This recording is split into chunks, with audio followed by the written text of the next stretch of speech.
Kicking off the list at number 10, what if the Fantastic Four had not gained their superpowers? Okay, the Fantastic Four, the FF, they got their powers when they were on a space mission, and all of a sudden cosmic radiation entered the chat. Powers were given to them all at the same time, each obtaining a hint of the elements. But what if this space mission didn't go south? What if that cosmic storm didn't get past the spaceship's shielding? Well, afterwards, the Rocket Group, that's what they're called after, becomes the highest ranking space industry, so even without powers, they're still awesome. But when Mole Man's monsters come along to attack, the team still comes out on top because science always wins. And before we continue on with this list, if you want to go ahead and give this video a thumbs up, that would be so great. It helps the channel out a lot. Or if you want to hit subscribe, our faces will pop up on your feed. How lovely is that? Number 9, what if Spider-Man had rescued Gwen Stacy? Yes, okay, I remember sitting in the theater watching The Amazing Spider-Man 2, which is so underrated as a movie. Side note, it gets way too much for some reason. But when Gwen was falling in the clock tower, I held my breath. I knew what was gonna happen, and to this day, it's one of the saddest scenes in a comic book film. So this what if certainly helped ease that pain. Issue 24 shows us a world where he caught Gwen, and after that, it's beautiful. He proposes, he reveals his identity to her, and on top of that, Harry and Norman reunite. They work it out. All of the wins, look at this. And then when Peter and Gwen do get married at the ceremony, they're doing the cha-cha slide, which I personally love doing. But then J. Jonah Jameson bursts in with a bunch of police officers with footage that reveals Peter Parker as Spider-Man. So at this point, Peter was forced to run for the rest of his life to protect the ones that he loved. I had you in the first half. I know I did. These what ifs are mostly sad. Number 8, what if the Phoenix had not died? Issue 27 of What If again shows us a brighter future. Well, at least it starts that way. In this alternate reality, Jean didn't die. She was actually reborn again, and then when the X-Men have to take on Galactus and Terrax in the Shi'ar Galaxy, she uses that Phoenix Force to get the job done. She puts an end to Galactus, which sounds great on paper, but the Phoenix Force starts to amplify and get a little bit more and more out of control. So she accidentally destroyed a small star and other asteroids, and when she returns to the X-Mansion, she's now in hot water for destroying yet another star. Shadowcat is not pleased, so Jean turns into the Dark Phoenix and takes out Shadowcat, and Polaris, and Cyclops, and also planet Earth, and then shortly after consumes the universe. That escalated quickly, wow. Number 7, what if the Punisher was a hall monitor? Dipping into a more comedic side of things because the last two were just straight tragic, the Punisher as a hall monitor, short and sweet, and it couldn't get any better. He's watching the halls in a quiet, generic grade school in a typical town in USA. You can find this in volume 2, issue 34. It's pretty intense. I mean, it goes for the comedic take, but Frank Castle being Frank Castle in front of any children,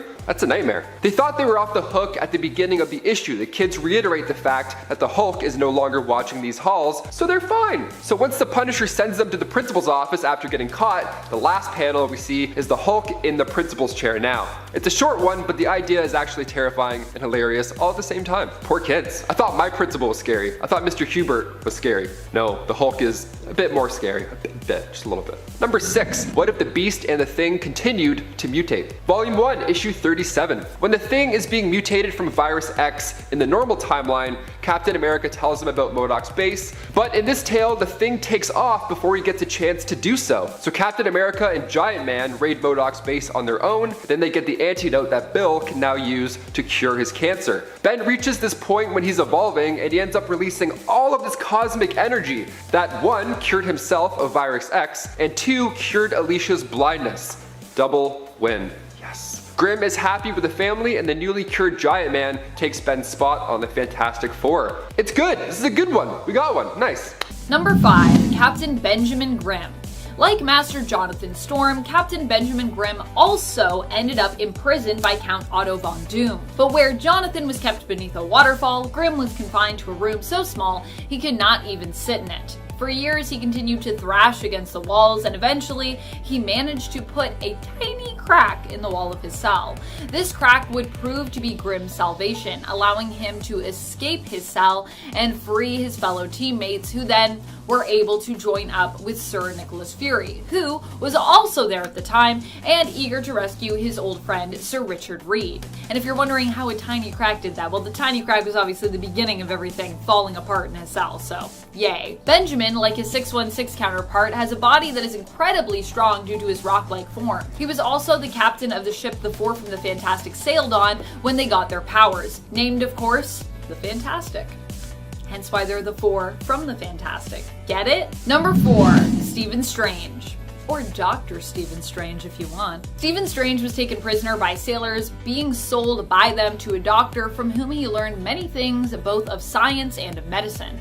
While on a mission to retrieve herbs for his master in exchange for his freedom, venturing up into the mountains, he ended up almost dying, but fortunately was saved by the members of a monastery.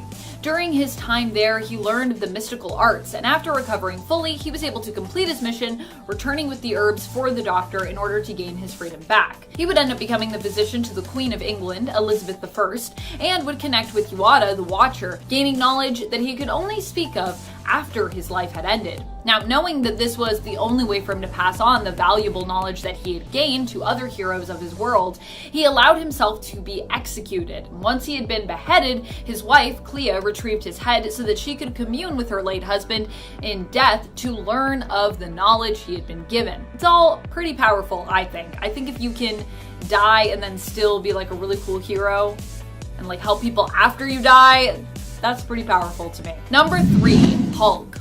David Banner is the 1602 version of Bruce Banner, aka the Hulk. He would take the place of Sir Nicholas Fury in King James's court after Fury betrayed and abandoned the new king. Initially, Banner was all for eradicating the witch breed and actually believed wholeheartedly in his mission, but after being exposed to the anomaly's energy while shielding his colleague and friend Peter Parquois, he found himself transformed into the creature known as the Hulk.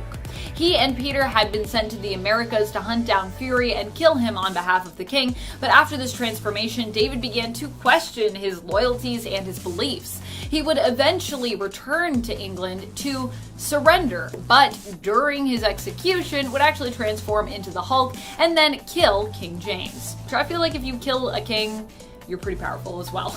I mean, the Hulk is just powerful in general. I think we can all agree. Number 2, Angela the Witch Hunter. As we learn in the main continuity, Angela of Earth 616 is actually Thor's lost sister. But in Earth 311, Angela was introduced as merely a mortal witch hunter who was tasked with hunting down and eliminating witch breeds on the behalf of King James. Later on, during Secret Wars, we would come to know her as a witch hunter who instead hunted demons. At least they seem like demons to me, referred to here as Faustians. Often these were characters we knew from 616, but then twisted into something evil in the style of the 1602 reality. So, having 311 counterparts like Captain James Buchanan. Angela traveled around with her lover and her companion Sarah, working to eliminate these Faustians in order to protect communities all over England from their villainous ways. She is immensely powerful in the end, becoming sort of a combination of her own 616 self and Enchantress after defeating Amora in this reality, but also becoming cursed with her power as a result. But even if you're cursed with power, you're powerful. Number 1, Thor of the Thunders. Or just Thor, or Donald the Ancient One. Donald the Ancient One is the old member of the Templar Order who ends up forced into becoming the mortal host for the pagan god known as Thor of the Thunders. This transformation happens when Donald is forced to defend himself and those he travels with while transporting the Templar artifact disguised as a stick that is really Thor's hammer Mjolnir.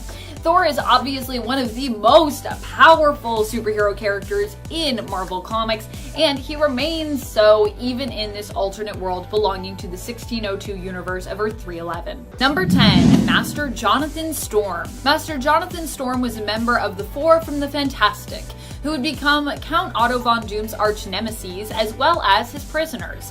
He and the rest of the Four from the Fantastic would eventually end up escaping from Doom's clutches and resuming their adventures. Master Jonathan Storm, like the rest of the team, had received his powers while on a sea voyage after their ship had passed through a mysterious light. This light, it turns out, was actually part of the anomaly. Jonathan, like his 616 counterpart, can engulf his body in flame. Doom had to keep him directly underneath a constant waterfall just in order to smother his powers enough to keep him contained. Number 9, Enrique. Enrique is the 1602 version of Magneto, and he is overwhelmingly powerful because He not only gets to keep the powers of Magneto from 616, but he also holds an important position with the Church as their Grand Inquisitor. In the world of Earth 311, mutants are actually believed to be the devil's work and are referred to as witch breed. It was Enrique's job to hunt them down and wipe them out, but being a witch breed himself, and his children Wanda and Petros also being witch breed as well, meant that he did his best to help these 1602 mutants, executing only those whose mutations could not be hidden and were generally more physical mutations. Anyone he felt he could help, he recruited to his own brotherhood in an attempt to protect them.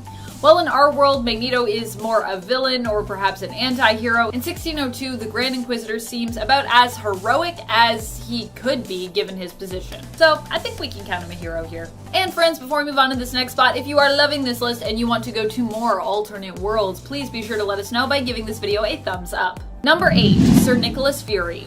Sir Nicholas Fury was a soldier who attained glory on the battlefield and was noticed for his service to the country and the crown by the Queen herself. She knighted Fury and also made him the head of her own secret network or service of spies. Nicholas Fury would recruit other heroes to his cause, and while he might not have any superpowers to speak of in this reality, he is a key player in many major storylines and battles of good versus evil in the world of 1602. He would go on to work for King James after the death of Queen Elizabeth, and later go rogue when he felt that his own beliefs for how to best keep the country and its citizens safe no longer aligned with his king's. He also kind of began to question whether or not he even cared really about saving the world, which, fair enough. Number 7. King James. King James I of England was more of a villain, I suppose, in terms of the narrative, but it is implied that he is also possibly known by a heroic name back on the Earth of 616. In 1602 Witch Hunter Angela issue number 1, it appears that King James is none other than a version of James Howlett. If this is true, it could be that his persecution of the witch breed was simply something he did in response to his own origins and hatred of his own abilities and of himself. But it's also unclear if this is the same King James. King James, in terms of his larger role in the world, took over as a ruler after the assassination of Queen Elizabeth. He was the driving force behind the Inquisition that sought to purge all witch breed from the country. King James was shown in 1602 Witch Hunter Angela to have powers similar to Wolverine of Earth 616. King James, as he appeared in Marvel 1602, was known for being the ruler of not just England but also of Scotland, and was making progress towards conquering and ruling Ireland as well. And if you're thinking, but wait a minute, King James in the 1602 reality was not very heroic. Yes, you're right, but the version of him that is kind of combined with Wolverine, Wolverine's a hero, and so by extension, that's why he's on the list. Does that make sense? I think that makes sense. Number 6, Virginia Dare. Virginia Dare is a unique character to come out of 1602, or she was intended to be unique anyways. Some have compared her powers to that of Canadian Marvel superhero Snowbird, but Neil Gaiman and Andy Kubert, who created Virginia Dare, intended for her to be an original character in the sense that she was not made to be a mirror or counterpart to any 616 superhero that already existed. Virginia Dare's powers allow her to shapeshift into any creature, including animals and even mythological beasts. She was the first child born in the Roanoke colony, which in the reality of Earth 311 never mysteriously disappeared in the 1580s.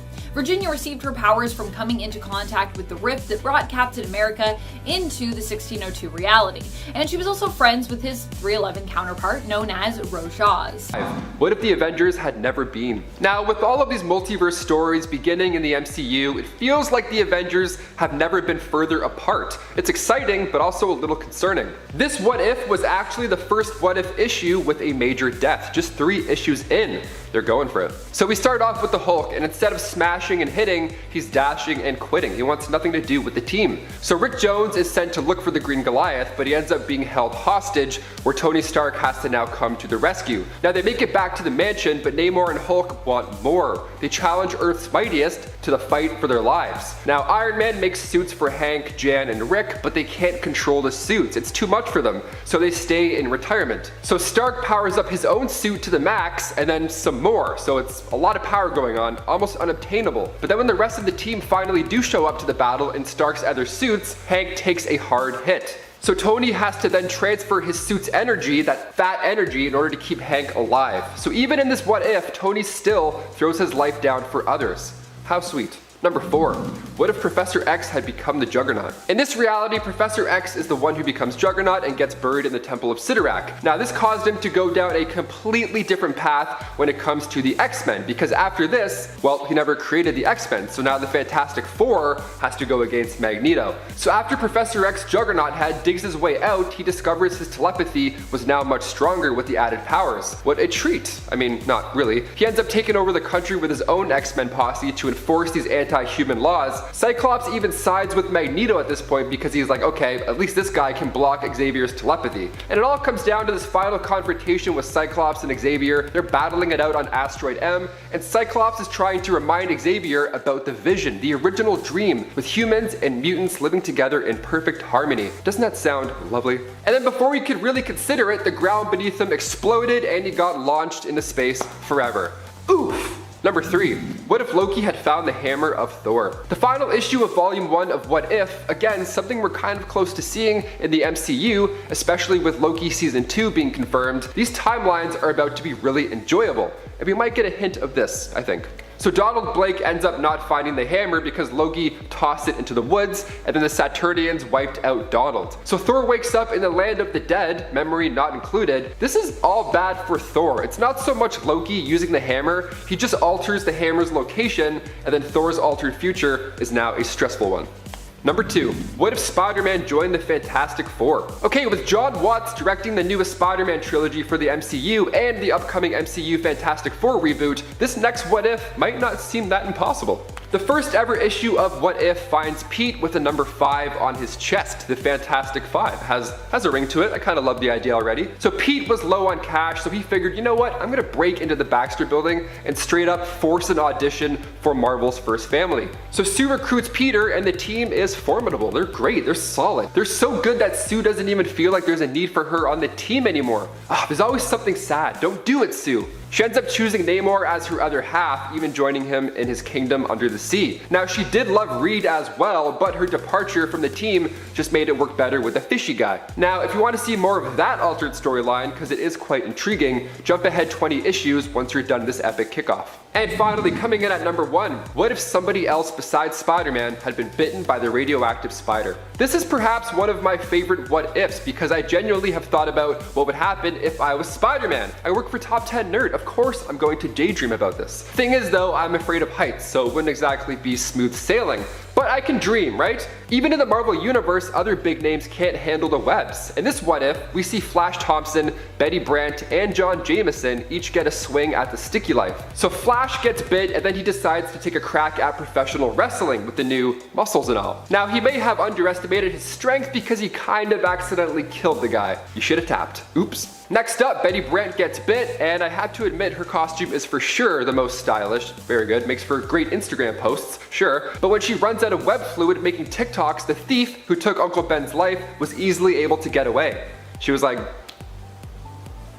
And finally we see John Jameson's turn, and he goes out like a hero. He tries to stop a space shuttle from crashing, and it's a lot harder than it looks. If you're not Pete, just don't even try, honestly. Number 10. Toad. While Toad might not be known for being super powerful strength-wise or even power-wise in comparison to some other characters in the 1602 universe, he does hold power and information. Toad was the one who managed to put the Grand Inquisitor Enrique, aka Earth 311's Magneto, in jeopardy, and almost got him burnt at the stake. Of course, the Inquisitor did manage to escape, and despite Toad's betrayal, even took the Brotherhood member along with him, because he didn't really know what else to do with him. Of course, Toad probably wouldn't have dared to betray Enrique's confidence in most cases, but when his life was threatened by the Pope, he proved how dangerous he could be in regards to the secrets that he had guarded. Number 9. Natasha Romanova. In this reality, Natasha was a spy who ended up betraying Matthew Murdock on the behalf of Count Otto von Doom, whom she took as a lover. Natasha remained loyal to Doom even after he was disfigured, but when she questioned his plan to use his flying machine to voyage to the end of the world, he made quick work of her and tossed her overboard, where she presumably plummeted to her death. Although Natasha died fairly easily and was just a human, she was still quite an adept spy. Her biggest mistake was probably just aligning herself with Doom in the first place and thinking that it would ever be wise to question him or freely speak her mind, even when he was the one asking her to. And friends, before we move on to this next spot, if you are loving this list and you want more lists like it, you want to learn more about 1602, please be sure to let us know by giving this video a thumbs up. I want to tell you more about 1602, so do that thing. Number 8. Lizard. The Lizard is the Earth 311 counterpart of the villain with the same name from Earth 616. He was once the philosopher Curtis Connors, who ended up contracting the bubonic plague. Connors attempted to cure himself with a concoction made in part out of dinosaur eggs. Kind of an interesting ingredient to be like, maybe this will fix it, but hey. Despite curing him, the cure he'd made also caused him to transform into a giant raptor. Oh yeah, did I also mention that there are dinosaurs in the reality of 1602? Cause yeah, there be dinosaurs here. Probably meant to exist as a version of the Savage Lands of Earth 616. Connor still had his mind after this transformation, but appearing as a monster, allied himself with another who had suffered a similar transformation, Baron Victor Octavius. Lizard was sent after the Spider, and while attempting to capture him, killed the assassin Bullseye, who was attempting to kill the Spider for his own master. Number 7. Medusa. Medusa in this reality is not a hero, but is known as a villain. She was a member of the Four who are frightful, as she kind of was in the main continuity as well for a time. Medusa, instead of being an inhuman, was simply a Gorgon who turned men to stone with her gaze. She was the paramour of Wizard, her fellow teammate. However, she accidentally turned him to stone when her veil was torn off by him by accident. I feel like being in a relationship with a Gorgon would be challenging for this very reason, because you'd have to be really careful about not looking into their face or catching their gaze. And that's of course what the protective veil was for, but in the end, having it obviously did not save the wizard, so you can wear a protective veil, but sometimes it might accidentally get ripped away. Number 6. Baron Victor Octavius. I love this alternate for Doc Ock. I seriously love it. It's so cool, it looks cool, it's unique. Baron Victor Octavius, like Curtis Connors, also suffered from the bubonic plague. In an attempt to cure himself, he created a concoction using octopi blood, also a strange ingredient, but I digress, which also ended up working but slowly transformed him into a hybrid octopus-like creature. Because the transformation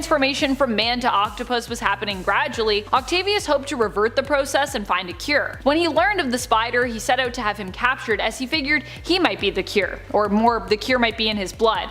It's kind of Morbius? Mobius? Man, which one is the vampire one? No, Mobius is DC and Marvel, because there's Agent Mobius. Morbius is the vampire one. It's kind of like a Morbius thing actually, because I think Morbius also believed for a time that the cure was in like Peter Parker's blood for his own disease. But he ended up going after the Spider after he had already run mad experiments on captured humans and Witchbreed. Witchbreed are actually Earth 311's version of mutants, in case you didn't know. In the end, Victor would fully transform and believe that he had actually evolved into something more superior, embracing his new form. I think he went a little crazy. However, this was short-lived, as he ended up defeated by one of his scientists, Henri Lepim, who rebelled against him while in his giant form, squashing Octo Octavius with his ginormous foot.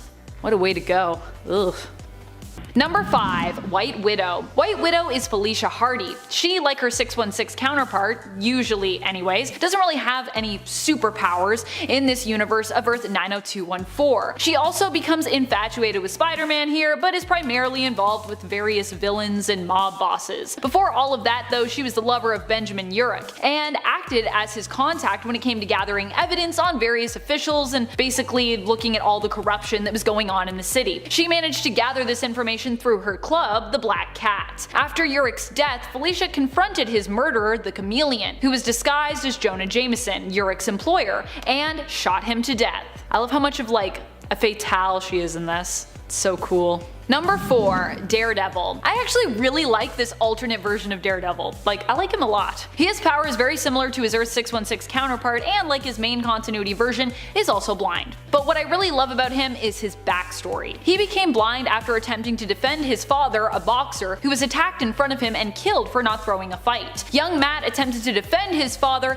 and as a result got his head smashed into a wall, causing him to become permanently blind. Daredevil here also gets his alias from his profession as a stage performer, where he is known for his amazing stunts, hence his name. While he isn't a lawyer here, he does assist his friend Foggy Nelson, who in this reality is a detective. Everybody's a detective in the noir-verse. I love it. Number 3. Punisher. Punisher Noir, as he's known, is Frank Castiglione Jr., the son of Frank Castiglione Sr. His whole vengeance mission is actually about avenging his dad's death as opposed to his children and wife. Caught up in a gang war after refusing to pay the Schultz Wallace's protection money, Frank Sr. was attacked and Frank Jr. decided to take up arms and get revenge for his father's death. Frank Sr. had taught his son well, preparing him for what he knew would be the war to come as a result of their choice to not pay that protection money. As such, the Punisher here is very similar to his 616 counterpart when it comes to his skills with weapons, tactics, explosives, and hand-to-hand combat.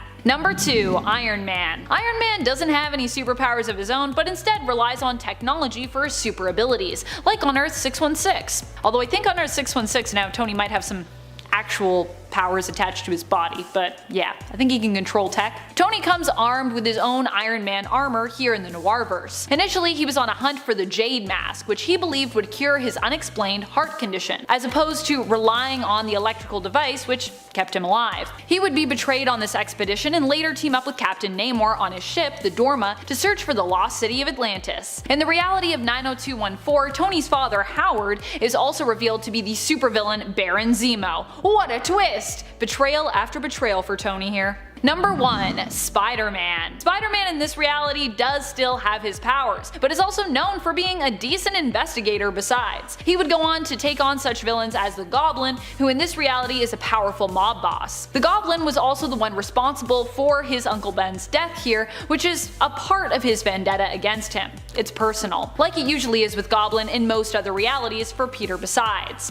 Spider-Man actually has the most villains probably of anyone in the Noirverse, but I guess that's because most of the Noirverse, like, he's the draw for it. It's very Spider-Man focused for a lot of the stuff we see. This version of Peter is also capable of producing organic webbing and is willing to fight with firearms. Number 10. Captain Namor. In this reality, Namor is the captain of the submarine vessel known as Dorma, which is usually disguised as a fishing trawler. He is the ally to Tony Stark's Iron Man in this reality and helps the adventurer Tony Stark during his quest to find the hidden underwater city of Atlantis. Namor ends up losing his ship during this adventure and later saves Tony Stark's life because of this, claiming that Stark owes him a ship, which, yeah, is fair and also a good reason to save his life. Captain Namor doesn't have any superpowers to speak of, but still keeps his pointed ears in this reality, and this is because Namor actually sliced his own ears and the ears of his crew to help him identify them, making their ears resemble shark fins. I mean, ouch, but hey, it does look cool. Number 9. Angel. Thomas Holloway was the hero known as Angel. He and his twin brother Robert grew up at Welfare Pen, where their father was a prison guard. As such, he learned much from the inmates at Welfare Pen about the criminal underworld as he grew up. After the corrupt system resulted in the death of their teacher, Sean Cassidy, and later their father, who took his own life, Thomas was taken in by a well-off family who raised him. He and his brother Robert worked together, aiming to make the world a better place, becoming both investigators and vigilantes. Thomas Holloway was given the nickname Angel when he was a kid for saving one of the prisoners at Welfare Pen from the electric chair. He would later adopt this name as his superhero mantle. Angel didn't actually possess any superpowers per se, but he was a skilled acrobat, fighter, and detective. And in the Noirverse, that's all you really need here. And friends, before we move on to the next spot, just a quick reminder to click that like if you want to hear about maybe more from the Noirverse or maybe just more from alternate realities in general. Ooh, alternate realities. Number 8. Wolverine. Wolverine in the Noirverse is still pretty powerful, but is not a mutant with powers in this continuity. Still, he does fight with his signature trademark weapons, his claws. Except that the claws we see him brandish in the alternate reality of Earth 90214 are weapons and not actually his own bones. Wolverine oddly enough has two different backstories in Noir, and it's never really explained as to if they actually connect, are related, or rather which is considered to be the actual true one in this continuity. In one series we see him as a bootlegger who spends most of his days intoxicated, and in another he is known as a hard-boiled detective with a dark and troubled past. Either way though, he's still tough as nails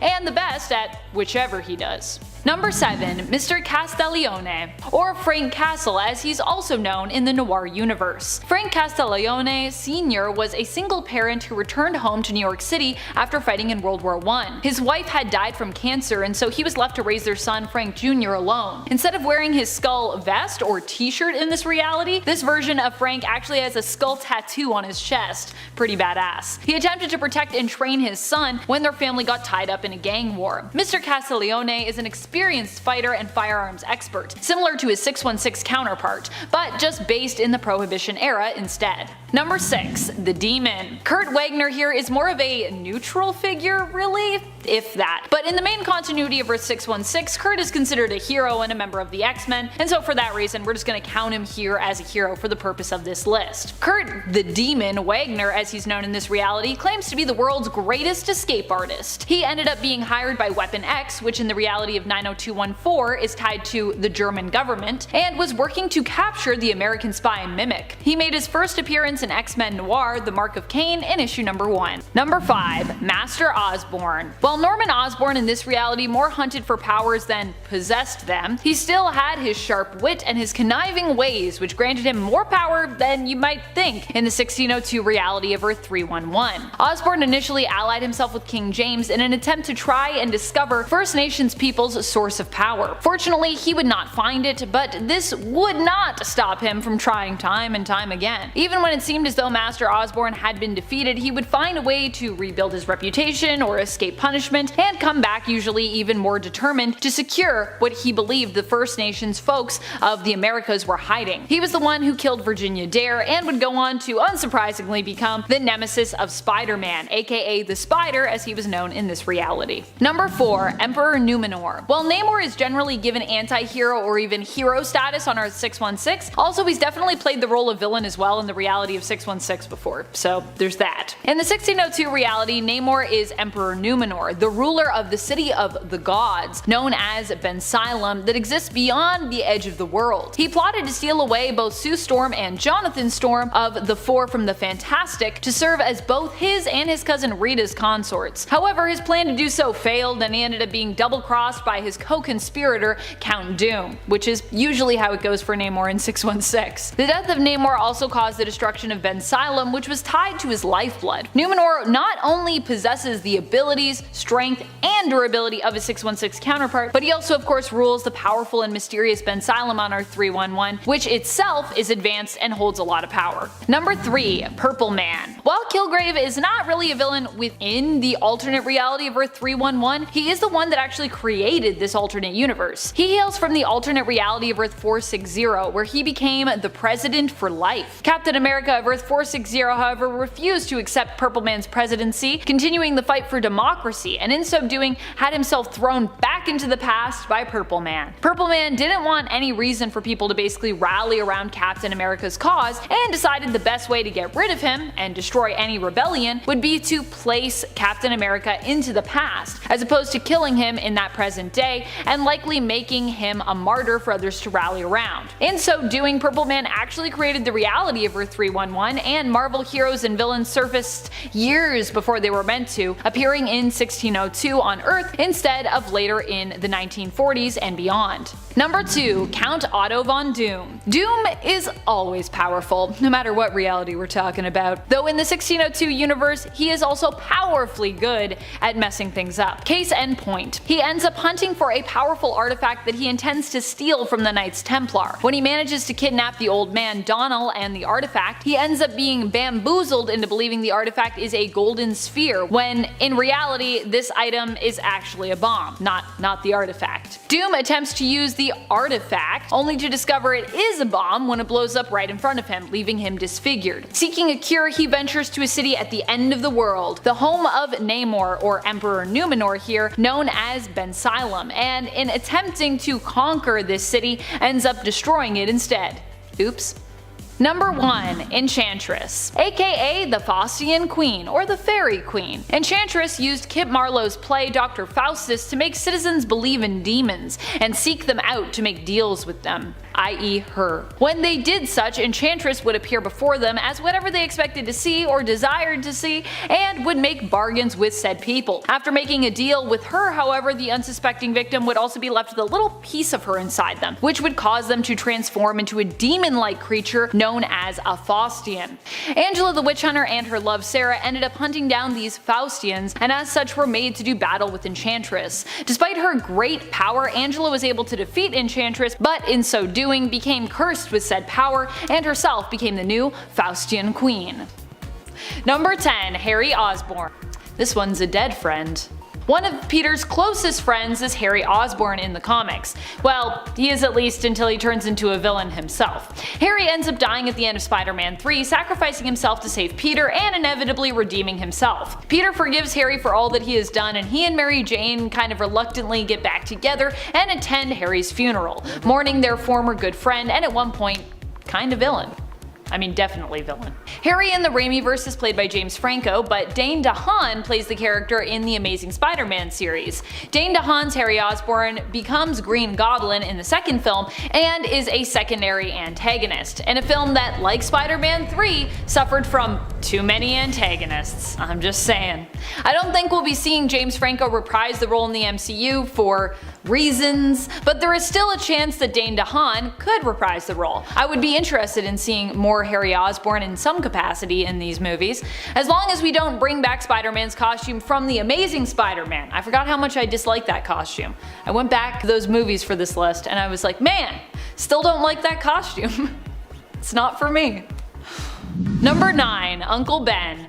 Cliff Robertson, who originally played Uncle Ben, sadly passed away back in 2011, but we could still bring this character back. Martin Sheen is still alive and well, who played the character in the Amazing Spider-Man series, or there is a chance we can meet a new version of Uncle Ben from the past before he died in the current Spider-Man film series. After all, I mean, we never got to meet Tom Holland's Uncle Ben, if he ever had an Uncle Ben, although he's still Peter Parker, so while it goes unmentioned pretty much, we can assume he does, I think. And friends, before we move on to our next spot, if you are loving this list and you want another list where I talk about more alternate characters in the Spider-Man universe, or just alternate Aunt Mays, because that would also be cool, be sure to let us know by giving this video a thumbs up. Number 8. Flash Thompson. Well, we have an excellent Flash Thompson currently in the MCU with Tony Revolori, who does a great job of balancing his hatred for Peter Parker with his love of Spider-Man. There have been a few portrayals of the character that have come before him, so it's possible we could get a whole team of Flashes in the MCU if they all decided to show up from the multiverse. It all started with Joe Manganiello, who played Flash Thompson, school bully and original boyfriend of Mary Jane Watson in the Raimiverse. Also, fun fact, this was Manganiello's breakout role. I completely forgot about this until revisiting the films, and wow, I just think that's such a weirdly perfect casting for Flash Thompson. Following up Joe was Chris Zilka, who played the bully turned sensitive wannabe friend to Peter Parker in the Amazing Spider-Man series. I also really like Chris's portrayal of the Flash, so I'd also be cool with him showing up as well. Give me all of the Flashes. Number 7. Genki Lee. Another character that shows up in Into the Spider-Verse is Genki Lee, and this is definitely a character I would love to see also show up in the MCU, along with Miles of course. I don't think you can have Genki without Miles. In Into the Spider-Verse, Genki was not portrayed as being quite as close as he is to Miles in the comics, and that is part of the reason that I want to see these two pals together in the MCU. I want to see that awesome BFF connection. In the comics, Genki is Miles' best friend, who knows about his secret identity as Spider-Man. He hails from the alternate Earth of 1610, the Ultimate Universe, just like Miles. Hopefully where Miles goes, Genki will too, and hopefully that place that they're both headed is the MCU. Number 6. Gwen Stacy. Gwen Stacy is well known in the comics for being Peter's first ever love, and for many fans, his one true love. Personally, I'm a big shipper of Peter and MJ together, but you know, Peter and Gwen are still iconic and have a lot in common, and I respect that. In the Amazing Spider-Man series, Gwen Stacy was played by Emma Stone, who I absolutely love. Unfortunately, just like in the comics, Peter was unable to save Gwen at the end of the Amazing Spider-Man 2, and she died. Peter thought he had saved her, but learned that ultimately he was too late. He gave up being Spider-Man, but eventually returned to the mantle after listening to Gwen's valedictorian speech, which inspired him to become a hero once more. Emma Stone did an awesome job playing Gwen, and it would be really awesome to see her return, and to see Andrew Garfield's Spider-Man get to actually say goodbye to some version of her from the past or alternate future.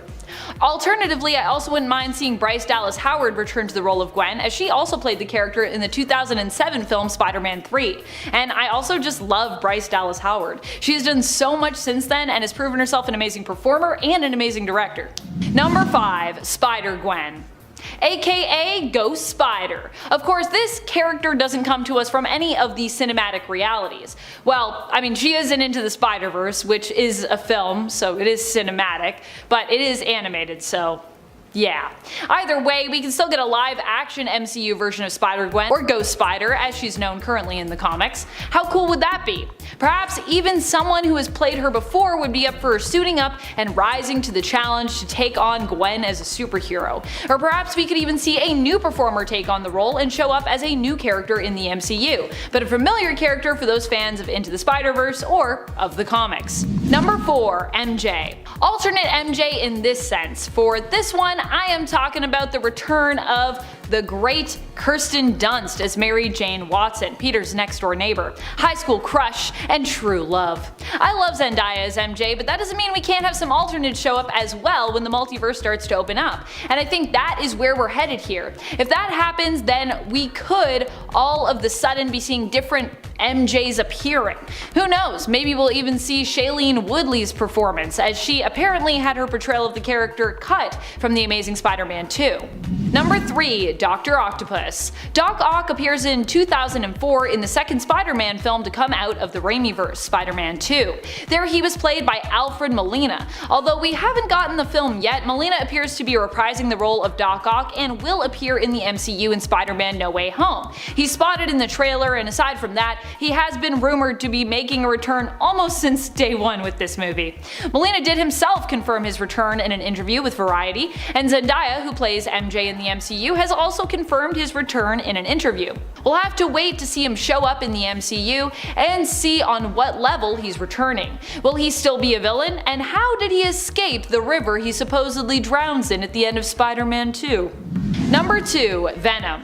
With the post-credits scene from Venom Let There Be Carnage, this is a character that many of us expect to see in Spider-Man No Way Home, or at least somewhere in the MCU. Although to be fair, Spider-Man really makes the most sense here when we're talking about when and where this character would be expected to show up. Tom Hardy's Venom is a bit of a hot mess, which is also why I cannot wait to see what will happen if we get both him and Tom Holland's Spider-Man together on the same screen. Venom, of course, does seem to break through to a world where Spider-Man's identity has just been revealed by the Daily Bugle. We even see Tom Holland's face on the TV screen when we see that reveal, so it seems very likely that these two will be meeting up again somewhere in the MCU. Hopefully Venom doesn't lick Spider-Man when they do meet up, because I'm not ready for those weird fanships. Number 1. Norman Osborn. Obviously, Willem Dafoe's version of Green Goblin is still something all of us remember with extreme fondness. No matter how you feel about the Raimiverse, you probably still love Willem Dafoe and his portrayal of Norman Osborn. Will Norman be coming to the MCU? It seems super likely just based on all the teases that we've gotten. Will he be played by Willem Dafoe? It's what many of us are expecting as the multiverse gets cracked wide open, likely as a result of Doctor Strange's spell backfiring, possibly because he was so distracted by Peter's constant rechanging of the parameters of that spell he was attempting to cast, which would of course warp reality. Green Goblin is one of the most iconic Spider-Man villains out there, if not the most iconic. I would say the most iconic, but some people might disagree. So it'd be really awesome to see him return in the current film franchise. Number 10. Shame of Thrones. Weird, but in a great way. Because for this story we are heading over to the alternate reality belonging to the Little Marvels. Over in the Infinity comic Giant Size Little Marvels issue number 4, we get a glimpse into Dr. Von Doom's lair and his evil game night, which apparently happens every other Tuesday, according to Magneto. However, the whole issue consists of a tangent where the invited villains complain that Doom is the only one who gets to sit in a throne while they game, whereas they're all relegated, to normal seats. Doom argues it is because he's the most accomplished ruler among them all, and that he answers to no one. However, his mom has something to say about that. Vicky? Number 9. What if Sergeant Fury had fought World War II in outer space? I was literally going to just say that to introduce the story, but then of course it's already been said because that's the name of the story. In this comic we get to see what it would be like if, in addition to the general opposition during World War II, there were also aliens involved, who wanted to, of course, invade Earth. As such, the Howling Commandos take to the stars to fight against German World War II soldiers in addition to alien invaders known as the Baytans. Did I also mention that Nick Fury is still smoking throughout this entire issue, even while he's wearing a space helmet? While some things would change in this scenario, it seems others would remain the same. How do you even smoke in a space helmet? That seems like it would be terrible. And friends, before we move on to this next spot, if you are loving this list and you want more multiversal Marvel lists, be sure to let us know by giving this video a thumbs up. Number 8. The Final Showdown. Mutant X really had a whole series, but for the purpose of this list, we're just going to focus on one of its story arcs that takes place in the alternate reality of Earth 1298, as it was a 32 issue series, so I mean a lot happened. The basic idea here though is that instead of X Factor, we have a non-government or corporate mutant team known as the Six. Havoc in this reality ends up with Madeline Pryor, and the two of them have a child together named Scott. Yeah, it's a little different than 616. Here Maddie does become the Goblin Queen, but like how we have the Phoenix Force, she becomes infected with the Goblin Force and its influence, turning her dark. Initially, Maddie is actually known by her hero mantle, Marvel Woman. As such, Havoc and their son Scotty must fight against the Goblin Queen. After a long build-up where no one is able to stop Madeline, it's revealed that Scotty is able to due to his insane level of power. He rids his mom of the Goblin influence, but also banishes her in the process. Don't worry though, just like in main continuity, Maddie would return here as well. I believe she gets banished to like the center of the earth. It's a weird place, but it's a pretty good place, I would say. Mutant X, should you read it? Nah, I think you should read it. I think you could read it. I don't know if you should, but you definitely could. Number 7. What if the X-Men had lost Inferno? I love this comic, mainly for the panel at the end where Alicia Masters' Storm whispers to her newborn babe, "I love you, baby."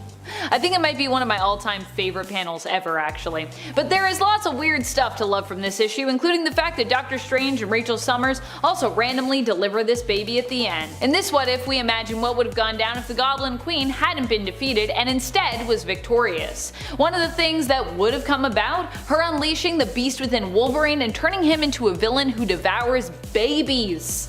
Also, Rachel becomes trapped and later freed from being a bridal mannequin? I think that's a thing that happens here. That's definitely looks like what's happening. Also, I love Rachel as a bridal mannequin. And how after she's like, "Thanks, my face hurt, too much smiling." Oh, by the way, Doctor Strange, who frees Rachel, he also gets to wear a cool eye patch in this world. Why? Because he's Doctor Strange. He gets an eye patch. I like it. Everyone should have eye patches. I want an alternate reality where everyone has an eye patch. Number 6. Ghost Racers. This is a series that comes from the Battle World pocket dimension that was governed by God Emperor Doom. Just like we had the Thor Corps, here we have the Ghost Racers, which is basically like its own category of racing, creating an organization or like even a company out of that set form, like NASCAR. The Ghost Racers are made up of various ghost riders who of course race one another for Battle World's entertainment. And of course, so wealthy fans can ideally make some funds on the wins and losses of each race. Although all the riders are pitted against one another, and eventually Arcade, who is in charge of them, sends them to take down Robbie Reyes, the current racing champion, eventually they all remember what things were like before Battle World, and they decide to rise up against those that are controlling them. Which I love. Also, I just love the idea of like just a group of racers that are just all ghost riders, and they're like, we race each other for fun. This is what we do now. Ghost Racers. Number 5. What if Wolverine battled Conan the Barbarian? In issue number 16 of the second volume of What If, we get to see what would happen if Wolverine somehow came to the time and lands of Conan and the duo ended up fighting one another. That's basically what ifs are for, right? Just seeing people that would not normally fight, and who will win. In order to revive his love, Conan is asked to bring another soul in her place to sacrifice. The soul that he decides to bring is actually Red Sonja, so that's not great because Wolverine, having fought with Red Sonja previously, had basically kind of fallen for her, and he does not agree with what is going on because of his own sentiment. He wants to rescue Sonja, probably because she reminds him of Jean Grey. Honestly, it's pretty weird to me that no one has ever said that like Jean Grey and Mary Jane Watson look similar, considering people have both thought that they looked like Red Sonja in the comics. So do all women with red hair just look the same? Is that the implication here? Or do all three of these women actually closely resemble one another, but we never really acknowledge that like Jean and MJ like look very similar, like weirdly similar? And Red Sonja's in there too. It's like the trifecta of like redheads. In the end, Wolverine takes Conan's hand in a fight that the two have, and the two end up permanently swapping places, with Conan returning to Wolverine's home reality and Wolverine staying in Conan's age. Wolverine finds a happy ending with Sonja. Conan, not so much. He like sees Jean, and then she goes full Dark Phoenix, and then that's the end of that. Number 4. Age of Ultron vs. Marvel Zombies. Another even more bizarre story coming at us from God Emperor Doom's Battle World. This comic was all about the world that existed outside, actually, of Doom's Battle World, known as the Deadlands. And if you didn't like living by Doom's rules, well, you certainly wouldn't like this. But this might be where you would end up. Defy Doom, and this could be a place that he put you. Age of Ultron vs. Marvel Zombies explored these Deadlands that were watched over by Annihilus' insect creatures. And yeah, it's about as wild as it sounds. Around every corner, with the flip of every page, awaits more gore, folks losing their heads, and monsters, monsters, monsters! I think in a world of zombies versus robots, no one really wins. Is that the takeaway here? Also, because this is Battle World, there are lots of appearances of random multiversal characters, such as young Hank Pym, who's kinda like the main character of this, from the past alternate Earth of 51920, and the Pilgrim Punisher of Earth 15513. At least he looks like a Pilgrim Punisher. I like that he still has his skull shirt though. So he's like got the hat, he's got the coat, and he's like still got this like very 80s style looking logo and shirt. Number 3. Ruins. Ruins is just the most messed up kind of weird that a multiversal story can be. This comic offers a much darker take on what the world could be like with superpowers. Of course, it is a story by Garth Ennis, so yes, darker is definitely where we're going here. As brutal as Ruins is, well, I kinda love how dark and awful it gets. The series deals with the less fantastical, more literal interpretations of powers and their uses, and how less hopeful civilians and government agencies might react or take advantage of said superpowers. In this world, Quicksilver is just a torso with his limbs moving too fast, causing him problems, so they all had to be amputated. At least that's what's implied. Or they just didn't like that he went fast, so they amputated them. The Hulk is an irradiated pile of tumors, which ultimately dies under the weight of his own mutation, and the Silver Surfer ends up driven mad by his own cosmic existence, taking his own life by clawing his own chest open while floating through space. This is a bleak and disturbing world filled with pain and suffering. Not heroes in capes. That's part of what makes it great, and part of what makes it weird, and part of what makes it horrifying. Number 2. What if Conan the Barbarian were stranded in the 20th century? And if you thought Wolverine and Conan fighting was weird, it just gets a whole lot weirder with this issue. However, I guess I should say that it gets a whole lot less weird, as the previous Conan What If we talked about was actually from the second volume of the series, as opposed to this issue that we're talking about, which is actually from the original series. In issue 43 of What If, we learn what would happen if Conan, instead of just coming to the modern day, was stranded there and stuck there. This What If was actually inspired by another fan favorite What If featured in issue 13. What if Conan the Barbarian walked the earth today? In this story, because Conan never gets teleported by lightning home, he becomes a criminal. Because, I mean, why not, I guess? He's confused, he doesn't know what he's doing. However, after creating a gang and getting into some trouble, he attracts the attention of the Avengers. But Captain America sees more than just a brute, and believes Conan is just misguided, but he has a hero's heart, truly. He offers him a spot on the Avengers, and we actually never learn what Conan decides because the issue ends. Talk about a cliffhanger. I don't know if we'll ever come back. Do we ever come back to that? It's like, will I call him? Won't I call him? And then the Watcher's like, well, I would tell you, but I can't because that's a story for another time. Maybe if we ever do it. Number 1. Marvel. Even saying the title sounds just like an experience. I don't even know where to start with Marvel because this continuity feels so just like non-existent here. There's no through line. The story is meant to be about Kal-AOL, a play on Kal-El, a kid from the future who is sent back in time to save the world and to save himself. In the future, you see the world is about to end, Fortunately though, that doesn't happen. While Al doesn't have any powers, he somehow is moderately successful as a hero. After the world doesn't end, his parents send the time machine they originally sent him through back in time to pick him up. But Al decided to travel back in time to the beginning instead. There he meets maybe God, and also learns that Wolverine evolved from an otter and dinosaurs can talk. With every issue in this story, you ask yourself, how can it get any weirder? And then it somehow does that. Also, what's up with these covers? They're almost completely unrelated to the plot of the comics. I guess sexy ladies sell comics, and so who needs a plot was the thought process with Marvel. At least with the covers. And maybe with the inside of it as well, because I don't really know what the plot is about. Number 10. What if Jane Foster had found the Hammer of Thor? This one isn't so strange for the premise, but it's more bizarre because of where the premise took us in the end. This is a story we've also seen adapted to the main continuity, though fortunately it does not quite share this same ending, which I'm pretty happy about, to be honest. Jane ends up finding the Hammer of Thor and becoming the goddess of storms, taking up the mantle Thordis. Lady Sif, missing Thor, ends up finding and falling in love with Donald Blake, who is later revealed of course to be the true Thor when Odin asks Thordis to return his hammer to him.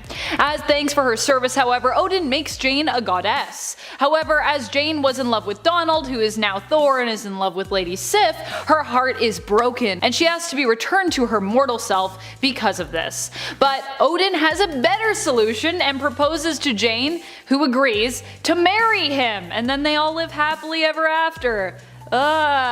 With Jane finding that those very qualities she both admired and loved in the mortal Don Blake are also to be found in the father of immortal Thor. My goodness. That's a very strange ending to that story. How about instead of being with my son, you be with me, his father, haha. Okay, Odin, what? I feel like I like it better when Odin just doesn't really like Jane. I think that works more. Is that weird? Number 9. What if the Avengers were the last superheroes on Earth? This story allows us to imagine what the world would be like if all the superpowered beings on Earth were defeated by the Avengers. At the behest of the Scarlet Centurion, the Avengers attempt to eradicate all superpowered beings, including themselves.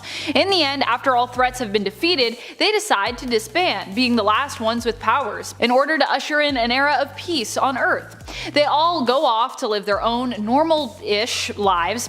Thor returns to Asgard, Tony returns to being a billionaire playboy in Las Vegas, only to realize that it doesn't really bring him any joy and actually considers entering into politics. And Janet Van Dyne and Hank Pym actually seem to find quite a bit of happiness, going off and getting married and focusing on their time with one another, which is kind of sweet. I guess if they weren't superheroes it would work out pretty well for them. Scarlet Centurion does return to threaten Earth and forces the Avengers to come together one more time, but after defeating him, they once again go their separate ways back into retirement. And they also kind of question like if being a superhero is actually a bad thing, because does it create more problems than it solves? Just a quick reminder, if you love these what if lists, I personally love bringing them to you because these stories are amazing. Be sure to show us that love by giving this video a thumbs up, sharing, commenting, subscribing, all the things. Number 8. What if the Gamma Bomb spawned 1,000 Hulks? This story comes to us from volume 2 of the What If series that started back in 1989.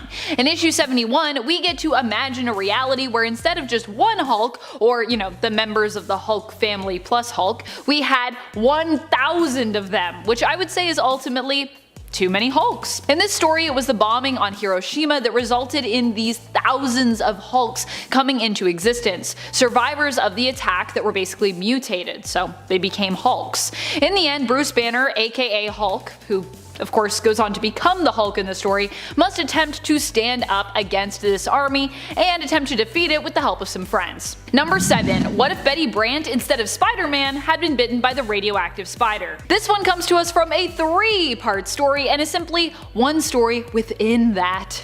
It is from the original What If series volume 1 from 1997, issue number 7. Here Betty Brant, instead of Peter Parker, is the one bitten by the radioactive spider, gaining spider-like abilities. While the story isn't a strange premise at all, like I don't think it's weird for Betty Brant to become, a version of Spider-Man. What really makes this one stand out for me in terms of its weirdness is Betty's costume here, which is it's something. It's also odd that in this alternate reality, Betty happens to be the only alternate person to become Spider-Man that manages to survive the ordeal, with both John Jameson and Flash Thompson in this issue, who are featured in the other two stories, dying as a result of gaining spider powers and attempting to use them. Instead of Betty choosing not to pursue the thief that kills Peter's Uncle Ben, she simply is unable to because she used up all her web fluid posing for pictures for Peter.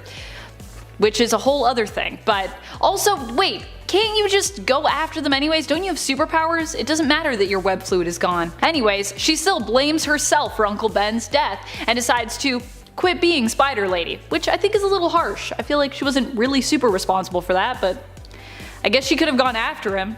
I don't know why she didn't do that. Be like, use your super strength, climb on walls, do any of the other things you can do. Number 6. What if Submariner never regained his memories? This story allows us to glimpse into an alternate reality where Namor never met the Human Torch and never ended up regaining his memories and returning to Atlantis, learning that he was the true ruler of the Underwater Kingdom.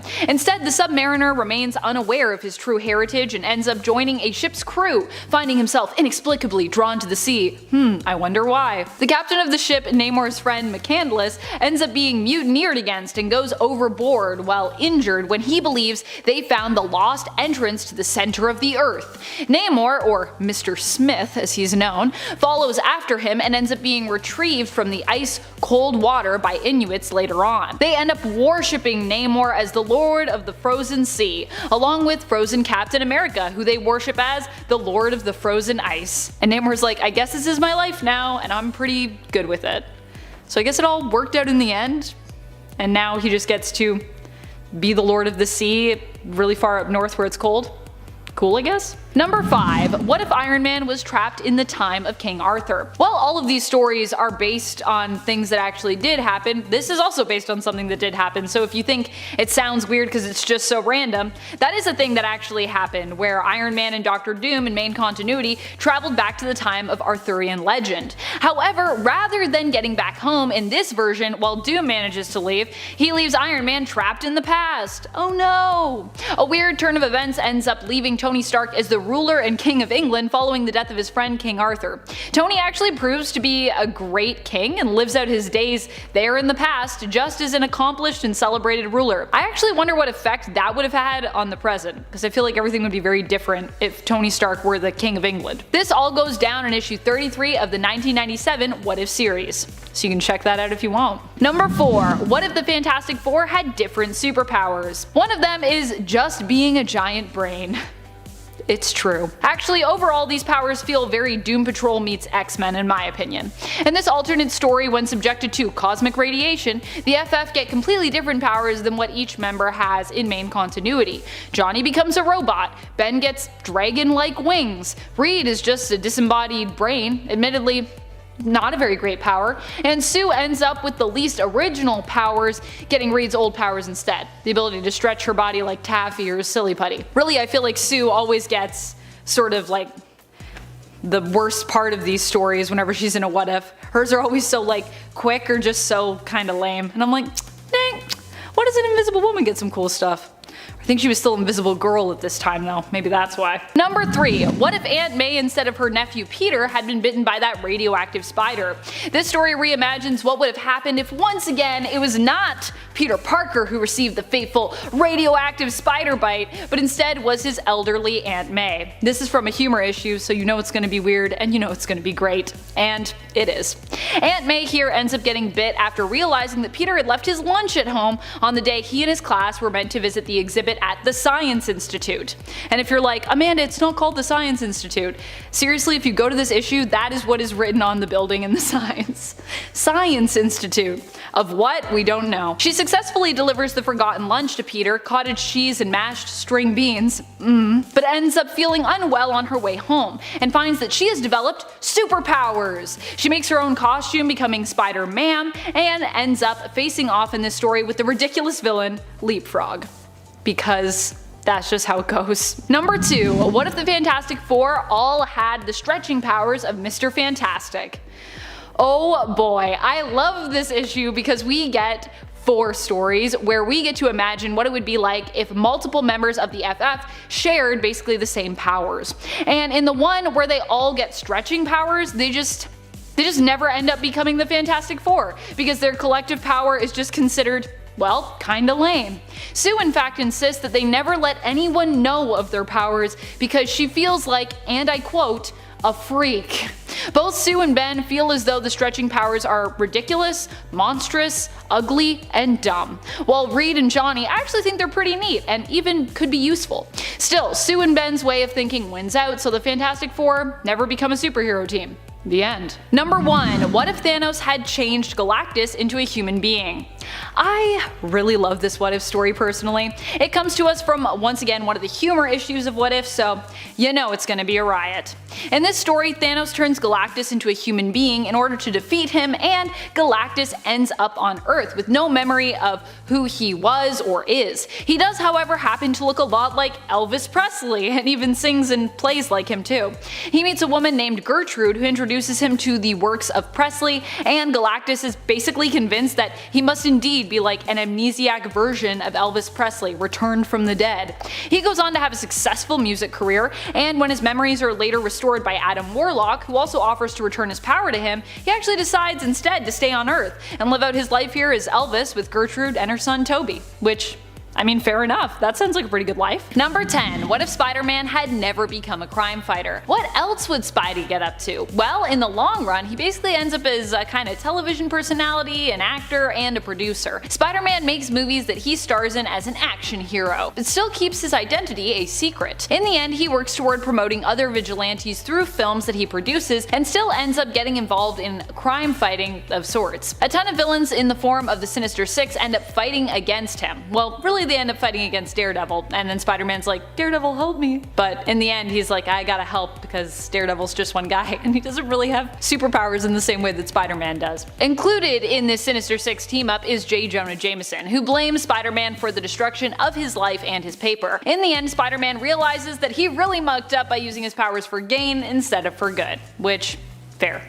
But he did have a really sweet cape, so there is that. Number 9. What if Spider-Man joined the Fantastic Four? The story that started it all off. What if Spider-Man joined the Fantastic Four is a what if that in theory doesn't really sound too crazy until you realize what happens as a result. Spider-Man initially attempted to impress the FF by breaking into the Baxter Building to show off his skills and strength. This happened way back when in the original comics. However, in the main continuity reality, they weren't too impressed by his antics and initially denied him entry to the team. In this version of the story, however, Sue Storm feels compelled to give Spidey a chance and help make it work so that he can pay his and Aunt May's bills while also acting as a hero within the team. However, she later becomes jealous when she is left behind on a mission and Spider-Man gets to go, which, I mean, fair enough. Sue's like, hello, I'm here too. In the end, this causes her to run into the arms of Namor, who she then joins, leaving Reed Richards, and with Spider-Man taking her place on the team. Sue is also transformed into an Atlantean by a device Namor created just for this purpose, in case I guess it one day happened that Sue wanted to join him and become an Atlantean, and she can no longer as a result breathe oxygen. I just love how this story ends. I feel like it's kind of random, but it's also kind of great. I just ship Sue and Namor so much, that's the problem here. I'm into it. I'm like, yes, Sue, be Namor's conscience. Rule the underwater kingdom. And friends, before we move on to this next spot, if you are loving this list and you want more lists like it and more what if videos, be sure to let us know by giving this video a thumbs up. Also, we got a what if playlist, so go click the playlist wherever it is on the screen. I don't know, is it here? Is it somewhere? Click it. Number 8. What if Thanos joined the Avengers? Just even saying this title feels weird. This one comes to us from the one-shot What If Infinity Thanos. In this story, Thanos ends up joining and being accepted into the Avengers while they face off with the Builders. He and the team succeeded in defeating their enemy, but at great cost, losing Captain America along the way. In a shocking twist of events, even more shocking than Thanos becoming an Avenger in my opinion, he also ends up taking up Cap's shield after he dies in battle, and almost seems to mourn his loss? It's a weird one, but if you want to see Thanos rub shoulders with Thor and Captain Marvel, then this is definitely the story for you. Number 7. What if you were Spider-Man? This is one of those very short stories that is summed up within basically a page, or in this case, 2 pages, 2 panels. Here, the what if question posed is, what if you, yourself, were Spider-Man? I mean, if I were Spider-Man, I would probably carry my partner a little more securely while swinging around town, and I'd try to be a little kinder to myself when it came to all the self-guilt and blame that we usually see Spider-Man feeling over all of his failings. I'd definitely be doing weekly therapy sessions if I were Spider-Man. But don't think too hard about what you'd do differently or the same as Peter Parker, because the end to this what if is pretty hilarious and dark all at once. Because you are then greeted with a panel featuring a tombstone that says, "Here lies Spider-Man," where there is also a little space for you to fill in your name, and a bunch of villains surrounding it. Because of course, none of us average Joes could make it as Spidey. Har har. But also, it's probably true. I don't think I could actually make it as Spidey. Although we would have powers, right? I guess if we didn't have powers, we'd really be screwed though.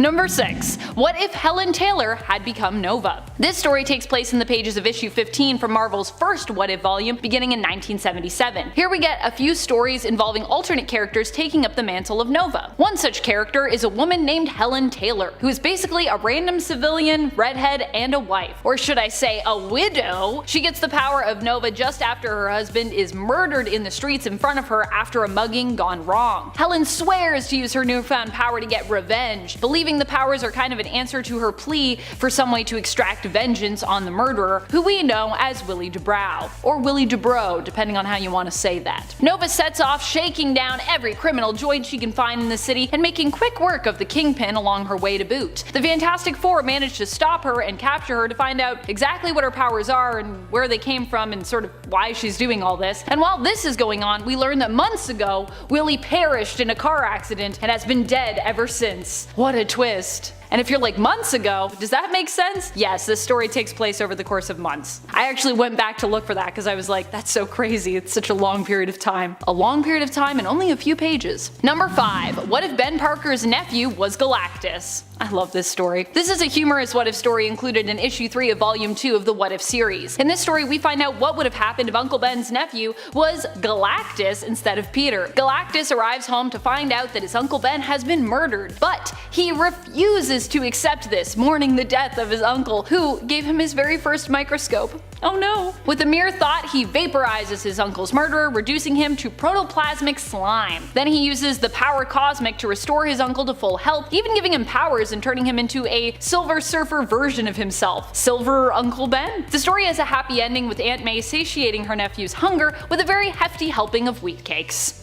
Oh, it's so great. It's so wholesome. Number 4. What if Wolverine had lived during the age of Conan the Barbarian? Or more specifically, what if Wolverine had fallen through a portal and ended up in the age of Conan the Barbarian and then lived on there? Yeah. This is what happens here, and of course, because this is what this story was always meant to be about, Wolverine and Conan end up going head to head, because we all know this is really a what if Wolverine and Conan fought each other story. In the end, Wolverine falls for Red Sonja because redheads, and Conan also ends up falling for Jean because redheads, after he falls back through a portal that sends him to Wolverine's time by accident. All in all, Conan ends up getting pretty messed up here, losing his hand, and then when he does return to Wolverine's time, without Logan's presence, Jean ends up going full Dark Phoenix and basically destroys the universe. Meanwhile, it's a happy ending for Wolverine, who stays in Conan's age and ends up with Red Sonja. What a strange but fantastic adventure. You can check this one out in issue 16 of the second What If volume, starting in 1989. Number 3. What if Spider-Man married Black Widow? This one is another one-panel story brought to us in Volume 1's jam-packed humor issue, issue 34. Here we see a one-panel story that answers the question, what if Black Widow and Spider-Man ended up getting married? This is also just a strange question to pose, as these two, well, they don't have a ton of interaction in the comics, and they've never really been known to have any kind of long-lasting romance that could potentially lead to wedding bells. However, there could be a reason for that, it turns out. The What If uses a bit of wordplay for this scenario, implying that because Natasha is a Black Widow, she would end up eating Spider-Man. After all, that is what Black Widows try to do, in nature that is. I don't know if Black Widow could actually catch Spider-Man in the comics. I feel like he might be a little too fast, and he's also got his Spidey sense, but whatever, it's just a fun what if story, so taking it way too seriously. Number 2. What if the original Marvel bullpen had become the Fantastic Four? In this what if, we get to imagine what it would be like if the original Marvel bullpen had become the FF in real life, each being given their own superpowers matching the actual Fantastic Four team. Stan Lee as such becomes Mr. Fantastic, Flo Steinberg becomes Invisible Woman, or Invisible Girl as she was still known then, Sol Brodsky becomes the Human Torch, and Jack Kirby becomes the ever-loving Thing. The story is crazy over the top, and it doesn't seem to paint any of them in too kind of a light, to be honest, with the staff being transformed by a mysterious device delivered to the office sent courtesy of the S people. But who are the S people? They end up becoming even more famous than their comic book counterparts, the original Fantastic Four, and eventually ask Prince Namor for help. They don't get turned back into their normal selves, but they do uncover the mystery of who the S people are. Any guesses? S, it turns out, stands for Skrull. Surprise. I mean, I was kind of surprised by that because I was like, what starts with an S? And for some reason, Skrull did not come to my mind. Not reading a lot of Skrull stuff lately, obviously. Number 1. What if you were the Red Skull? I get the idea of what if you were Spider-Man, but what if you were the Red Skull? I mean, out of all the villains to pick, that is certainly a weird one to include here, Marvel. I did not see that coming. This story is also featured in issue 34 of the 1989 volume of What If, right under Spider-Man. Now, I see what they were trying to do, give you the option of a what if you were a hero or what if you were a villain, because, you know, that seems kind of fair. But I mean, given Red Skull's history, it just seems like a weird one to include when you could have picked, I don't know, a bunch of any other villains that exist that people might want to be more. Like, what about Doctor Doom or Green Goblin, which would make sense with Spidey, or even sometimes villain, sometimes hero, all-time thief, Black Cat. I mean, I would want to be Black Cat. Wouldn't you want to be Black Cat?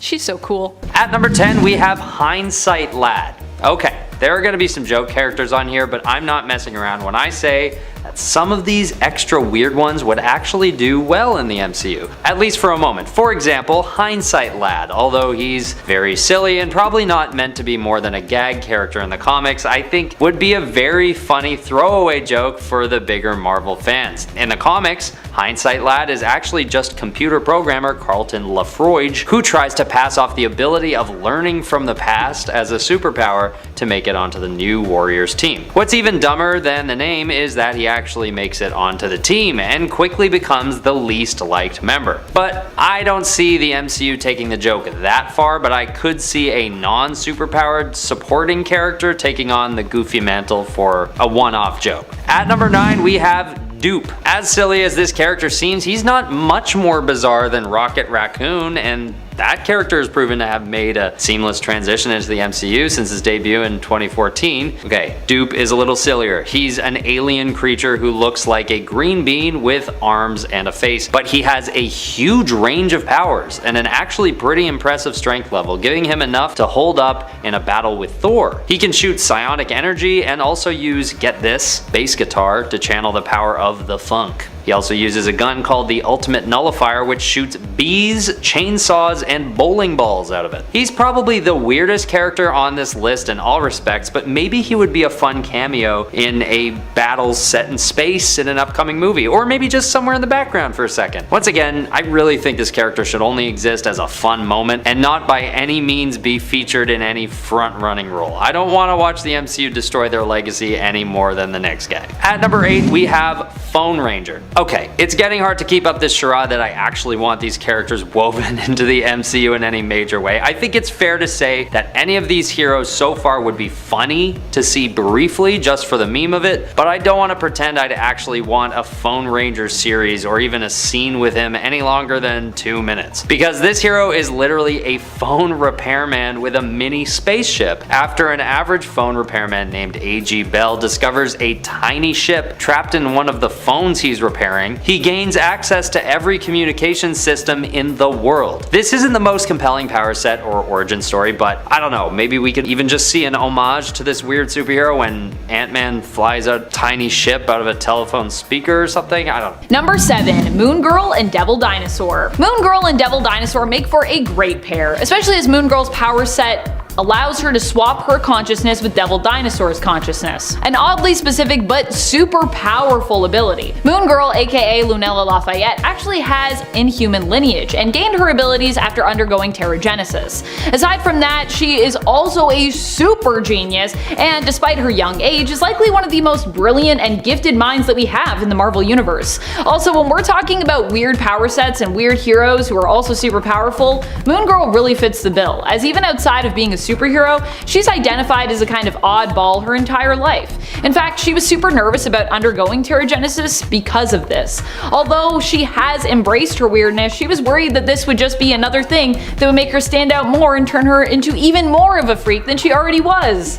Aw, Lunella. I identify a lot with Moon Girl. I feel like she's such a cool and underrated character. At number 6, we have Glob Herman. With hints at mutants appearing in Phase 5 of the MCU, we may be able to see some X-Men in the MCU pretty soon. Now, I don't think they'll be rushing to get Glob Herman on the big screen before Wolverine or Magneto, let's say, but there's a chance that if they really dive into the X-Men storylines and characters, we can expect to see a whole slew of new characters, and maybe Glob Herman will make a cameo. Glob has a thick layer of wax instead of skin, which is transparent and allows you to see his skeleton and organs moving around in there. But he isn't entirely useless and is actually known to be relatively important as a character in the comics. He can light himself on fire and fling hot flaming wax at his enemies, which isn't an awful power set, but it's also pretty bad. Number 5, Mutants No More. What would a weirdest things list for Marvel be without me mentioning my extreme dislike of Brotherhood of Evil Mutants originating members Scarlet Witch and Quicksilver being retconned as non-mutants. This all went down in Axis, where it was revealed via a retcon that Scarlet Witch and Quicksilver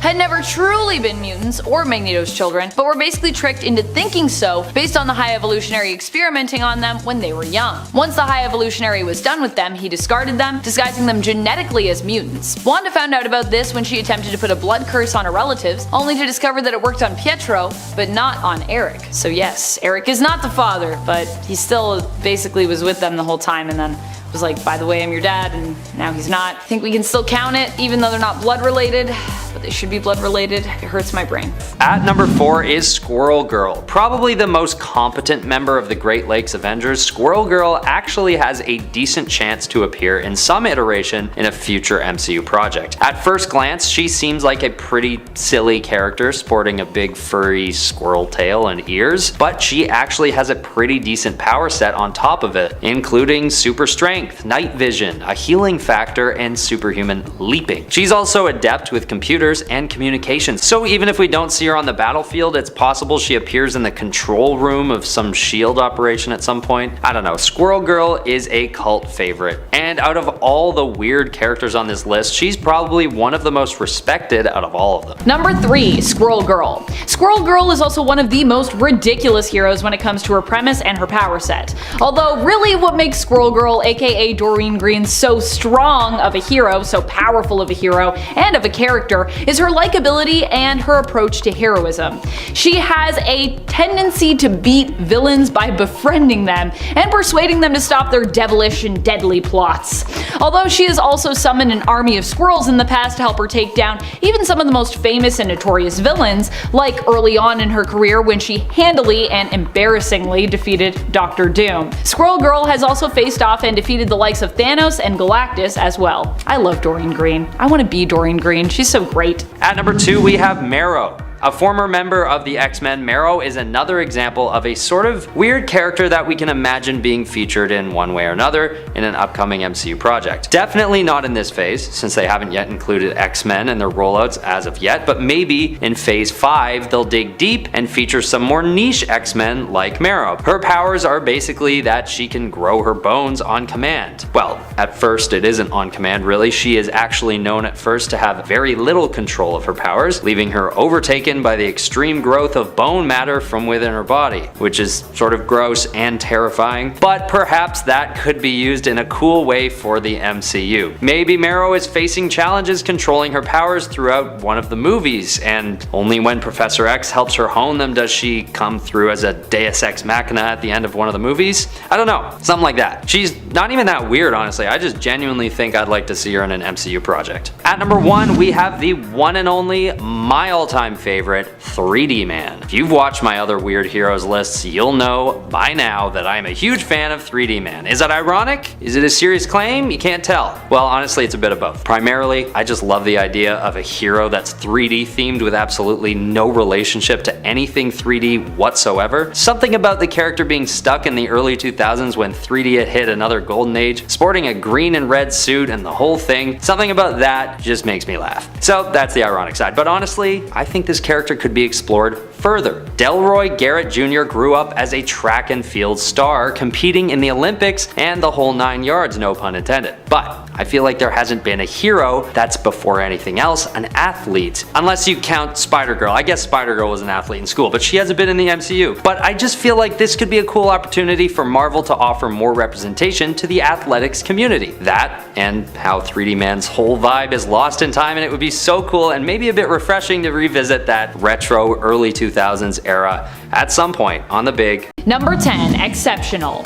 Bailey Hoskins is known for being the worst X-Men ever, probably because his powers are pretty lackluster sounding, but managed to pack a pretty big bang when they do get used. Bailey's powers involve self-detonation, but the only thing is that activating his powers will actually also result in his death, meaning he can only use them once and doing so will kill him. However, he does end up doing this, and in doing so saves the world, or at least a world. His good friend and teammate Miranda has reality warping powers that are extremely powerful, propelling her into her own classification of mutant even, in terms of power level. But even then, this time around, it seems Miranda can't seem to interfere in this world at this time. It seems she needs some help from Bailey, and in sacrificing himself, he not only saves the world, but also seemingly helps Miranda to fix it and set it right again. Or potentially erase it. That's kind of what it looks like happens at the end. But maybe that's how you fix it. Just wipe it. Number 9, Funny Man. Funny Man is an odd superhero who is historically actually pretty significant, despite how weird he may seem. He's not just powerful for how much of a goofball he is powerful in a historical context, which I think means he deserves this spot. Also, I'm not sure if we've ever mentioned him on the channel. As far as I can recall, I haven't at the very least.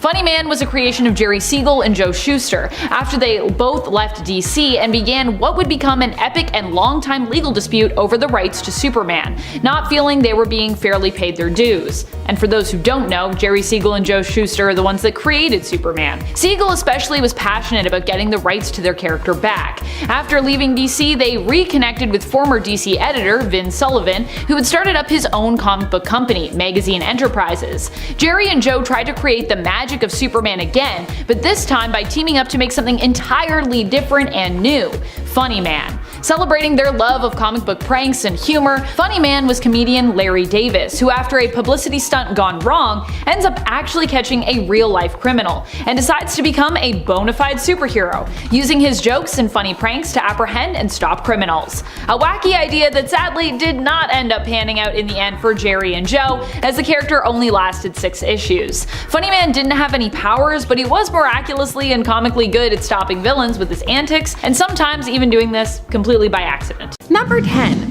Phage. Phage first appeared in Venom Lethal Protector number 4, which was a 6-issue miniseries from 1993, but he wasn't named until 2012 in Carnage USA number 2. Phage is one of 5 symbiotes forcefully bred out of Venom. The siblings are Agony, Riot, Lasher, and Scream. The Phage would later combine with 3 of its siblings, Riot, Lasher, and Agony, to form the better known Hybrid symbiote. So from then on we're dealing with Hybrid and Hybrid's bondings. This all came about because of the success of the first Venom offspring, Carnage, and while people always want to repeat success. However, few of the symbiote offshoots have proved as popular or long-lasting as Carnage. Carnage first debuted in The Amazing Spider-Man number 361 in 1992. That was as a full appearance. appearance. Like Venom before him, he had had a cameo appearance the issue prior. And also like Venom before him, his host Cletus Cassidy had been pre-established. All factors on top of his design and absolute bloodlust that made him much more memorable of a character than Phage to most. Still, Marvel has been riding the more and more symbiotes ride ever since. And just look at what they've got Kate's doing with Absolute Carnage. Number 8. Dead Girl. I think one of the weirdest things about Dead Girl is that her whole thing is immortality, as she's already dead and basically can't die, with her mutant powers activating only after her death. And yet she did die in the comics, possibly due to a disease which ultimately caused her to fall apart from decomposition. That is the one thing she's meant to be good at, not dying, and yet it happened. Because she's technically already dead. Fortunately, that didn't stop Dead Girl from going on adventures, and she currently still is doing so, even despite dying. Joining the newly reformed Static X as they battle against Zeitgeist Team Excellent. Dead Girl's power allows her to reanimate herself, parts of herself, and to communicate with ghosts and even temporarily resurrect the dead. Number 7. Hand suckers. On the hands. If you thought the plasma thing was weird, it only really gets weirder when it comes to Morbius in the Spider-Man animated series. In the animated series, Morbius not only needed plasma instead of just straight up blood to live, but he also had fangs that basically went unused? I know what you're thinking, but wait a minute, Amanda, hold up! Don't vampires feed on their victims using their fangs? Yes, in folklore they're either actually using their fangs to rend the flesh of their victims so they can basically feast on their blood, or in some cases they actually even feed through their fangs using their especially long and pointed incisors like we would a straw. And in some cases, fangs have sort of like venom in them that sort of subdues their victim, depending on, which type of vampire we're talking about from lore. However, in the animated series, while Morbius does have fangs, he doesn't really use them to feast. In that respect, they are more there for visual clarity and effect. Instead, Morbius has tentacle-like suckers on his hands, which is how he feeds. Weird? You betcha. Number 6. Elasti Woman. Elasti Woman. I love Rita Farr. She is one of the members of DC's Doom Patrol. In the show Doom Patrol, Rita might struggle to utilize and control her powers, still afraid of them and of her appearance while using them, as well as becoming, permanently stuck in her kind of creepy elastic form that she has in the show.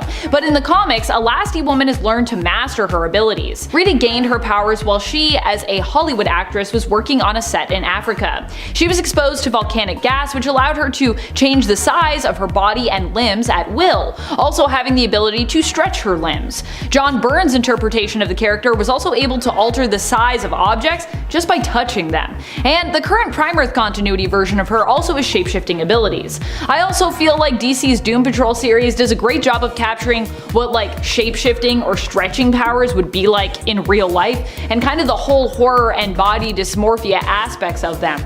Possibly it's one of the best live action interpretations of this kind of power set I have ever seen. Also, if you aren't watching DC's Doom Patrol, what are you doing with your life? Go watch it, it's so good. At number 5 is Doorman. Okay, this is another one like Grasshopper that I genuinely think could have a chance at making an appearance in the MCU. Aside from his god-awful name and reputation as a pretty ridiculous hero, I think his power set and aesthetic are pretty dang cool. And no, he isn't super good at holding the door for people. He's actually got the ability to create portals as well as making himself totally intangible. And that pairing of powers actually matches up to being a pretty powerful combination. And tied in with his cool black and white color scheme, I honestly think that this guy can make an appearance in the MCU outside of a meme-like context. In the comics, he sacrifices himself to take down Maelstrom, but is revived as the Angel of Death, at which point he gets a major power boost. So perhaps this iteration as the Angel of Death could make an appearance, hinting at the backstory of having been Doorman in a previous life. Number 4. Crazy Jane.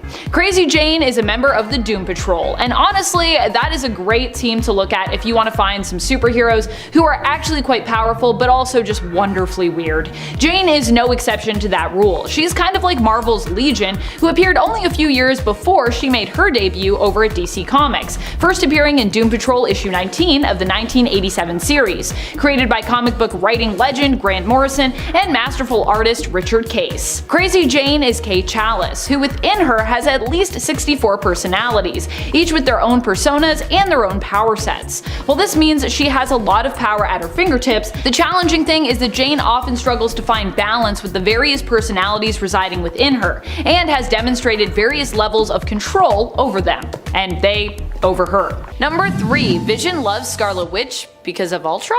This is a weird theory that some people have in relation to Wanda and Ultron in the Marvel Cinematic Universe. The belief here is that Vision, who was made by Ultron, loves Wanda, not necessarily because of his own feelings developing for her, although this does make a lot of sense just because, you know, his character development and that is what happens in the story, but because Ultron himself perhaps had feelings for Wanda. And as crazy as this theory sounds, and perhaps non-foundational as it sounds in relation to what goes on in those movies, the reality is it could be true, and here is why. In the Ultimate Universe, which serves to inspire much that we see in the MCU, Ultron is in love with Wanda, and it isn't any hidden love either. It's laid out in plain sight. Even weirder, obviously, is that Wanda isn't interested, as she is with her brother at the time, and Wanda's spurning of Ultron is what also apparently helps to turn him into a killer robot. Yeah, it's very different. Very fresh. Number 2. Metamorpho. Probably one of the strangest but also most powerful heroes out there is Metamorpho.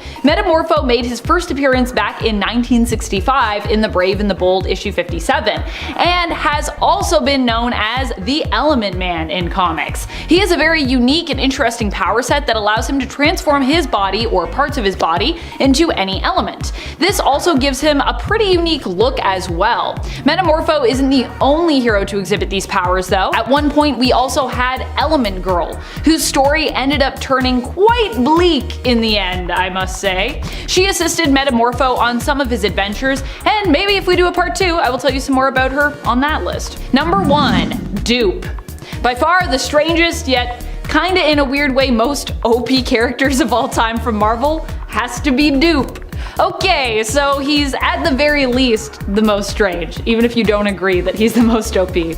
And now we have his evil counterpart, Pood in Excellent. Oh boy. Dupe is pretty powerful because he has some fourth wall shattering level of awareness and is able to actually move between panels in comics, existing not just within the pages panels, but also moving into the borders and margins of that page as well, which I think is pretty wild. He's also demonstrated some powerful magical abilities as well as super strength, speed, durability, and even the power to resurrect, without the help of the Five no less. Yeah, because Dupe is also like associated with mutants, even though I don't really know if we've clarified if Dupe is actually a mutant, but he's definitely mutant adjacent at least. Number 9. Ruin Venom. Runes, depends how you want to say it. This symbiote comes to us from Ruin vs. Venom number 1 in 1995, and has direct connection to Planet of the Symbiotes, which was a 5-issue event from 1995, and actually had to do with the fallout over the creation of the 5 forcibly bred symbiotes we just talked about. Also, the planet in question is Earth, don't get excited. Ruins is a murder mystery, which I'm about to ruin, so heads up. Ruin Venom involves a symbiote that survived the seeming death of all invading symbiotes from the planet arc,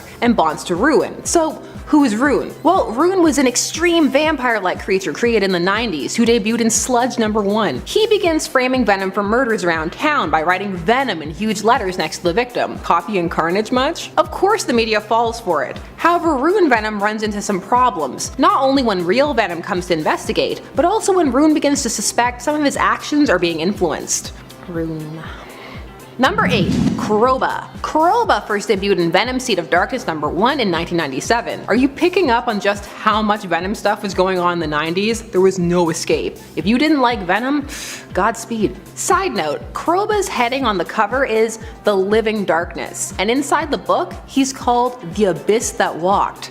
Pretty neat. So this is supposed to be a story that occurs before the current timeline, well, the then current timeline. Marvel will do this sometimes when they have a tale that really won't slot anywhere but isn't strong enough for a what if, or they're going through a period where they're not publishing what ifs. It's a pretty simple story. Kroba bonds with a scientist, Dr. Don Levy. It tells him that it will help maintain knowledge, you know, the usual, but it tricks him. It's up to Eddie Brock to defeat him. I'm kidding, Eddie isn't Venom. In this story, he's still a not as good as Peter Parker photographer, so he observes and ponders on the nature of man and monster. This one is less hard to understand and more easy to miss. And at 7, Jazz. If you thought Thunderer was a character who had a silly power, get ready to wrap your mind around Jazz. No, not the music, but the character. Jazz, whose real name is John Xander, is a blue-skinned mutant who wanted to be a rapper, but was not good at it. He became a drug runner instead, selling toad juice, which was a drug made from the secretions of another mutant. Gross. After M-Day, he was one of the few who retained his powers, and later, while trying to buy drugs, he was killed by Johnny D via a miniature voodoo doll. Needless to say, dude has a bit of a mockable storyline. So why is he confusing? Because he's a low-level mutant who doesn't actually have an ability. His mutation is that his skin is blue. That's it. I mean, maybe he could rap you to death with his mediocrity, but technically that is not a superpower. That's just a depressing character trait. Number 6. Mania. Mania first debuted in Venom number 1 in 2003. This symbiote is a clone of Venom, which, given Marvel's history with dragging out perfectly good clone sagas until the entire creative staff behind them is permanently traumatized, I'm amazed a direct clone like this hadn't happened sooner. Also, it was only named Mania in 2011 when Venom relaunched. So this clone was created using a piece of Venom's tongue, which is hardly surprising. That tongue is everywhere. From the start, the symbiote was sadistic, refusing to bond with offered hosts, instead torturing and killing them, sometimes by pulling up the worst fears from their memories and then acting on those. The thing with Mania is that it's hard to track, because a bunch of things that happen, such as it being reabsorbed into Eddie's symbiote, are no longer considered canon. Now, Mania is just kind of around and brought out when necessary, but since Cates and the ridiculous amount of symbiotes he's been creating, we'll see how some of these other symbiotes fare. Number 5. Identity Crisis. Identity Crisis is one of those stories that was really well received when it was released, but people now look back on it with a bit of a jaded eye. Identity Crisis was released from June to December of 2004 and was written by famed thriller novelist Brad Meltzer, who wanted to create a thriller in the superhero format. The ramifications it had on characters and some of the mischaracterizations are still discussed to this day, but paradoxically, it was very solidly written. It just really needs to be taken on its own in a bubble, which thanks to 2 universe-wide shifts since, one can now do. So the villainess of this tale was Jean Loring, the former wife of the Atom, Ray Palmer, who set about terrorizing the loved ones of heroes so that she and the Atom would get back together because he'd be concerned about her safety. The only thing is, right out the gate, she accidentally killed the elongated man's wife, and then it was just a case of escalation. Let me kill my friend so that my ex will get back with me. Or, you know, I could call him. This is why she ended up in Arkham, which was also a terrible idea. She knew identities, but Ray put her there anyway. Maybe they truly were meant to be. Number 4. Magic Venom. Getting real recent now. Magic Venom debuted in Venom Volume 4 number 13 in 2019, and has ties to the War of the Realms event. The one that people on the outside like to make fun of because the lead villain is Malekith, the dark elf from Thor 2: The Dark World. Well, he was from elsewhere first, but that's where many know him from now. And there's been this odd campaign to make Thor 2 relevant again. It's been very interesting. War of the Realms actually starts with him already having conquered all the other realms, so you're stuck in the lamest one. This one, Midgard, Earth. Again, I live here. Give me Alfheim or Valheim, somewhere else. Anyways, everyone has to band together and stop him. In this arc, Eddie and Venom are separated, so he is given a Dreamstone by a dark elf who is hoping to recruit him. The Dreamstone acts as an artificial symbiote, but is a mindless one, and Eddie ultimately uses pieces of the suit to save civilians. And at 3, Extrano. Extrano is a character who didn't receive the best of treatment in his early years. A DC character, Extrano first appeared in Millennium issue 2 in 1988 and is a superhero magician, although many might remember him for what he's generally mocked for. A magical gay character who was attacked by an AIDS vampire called Hemogoblin that then made him HIV positive. You can't make this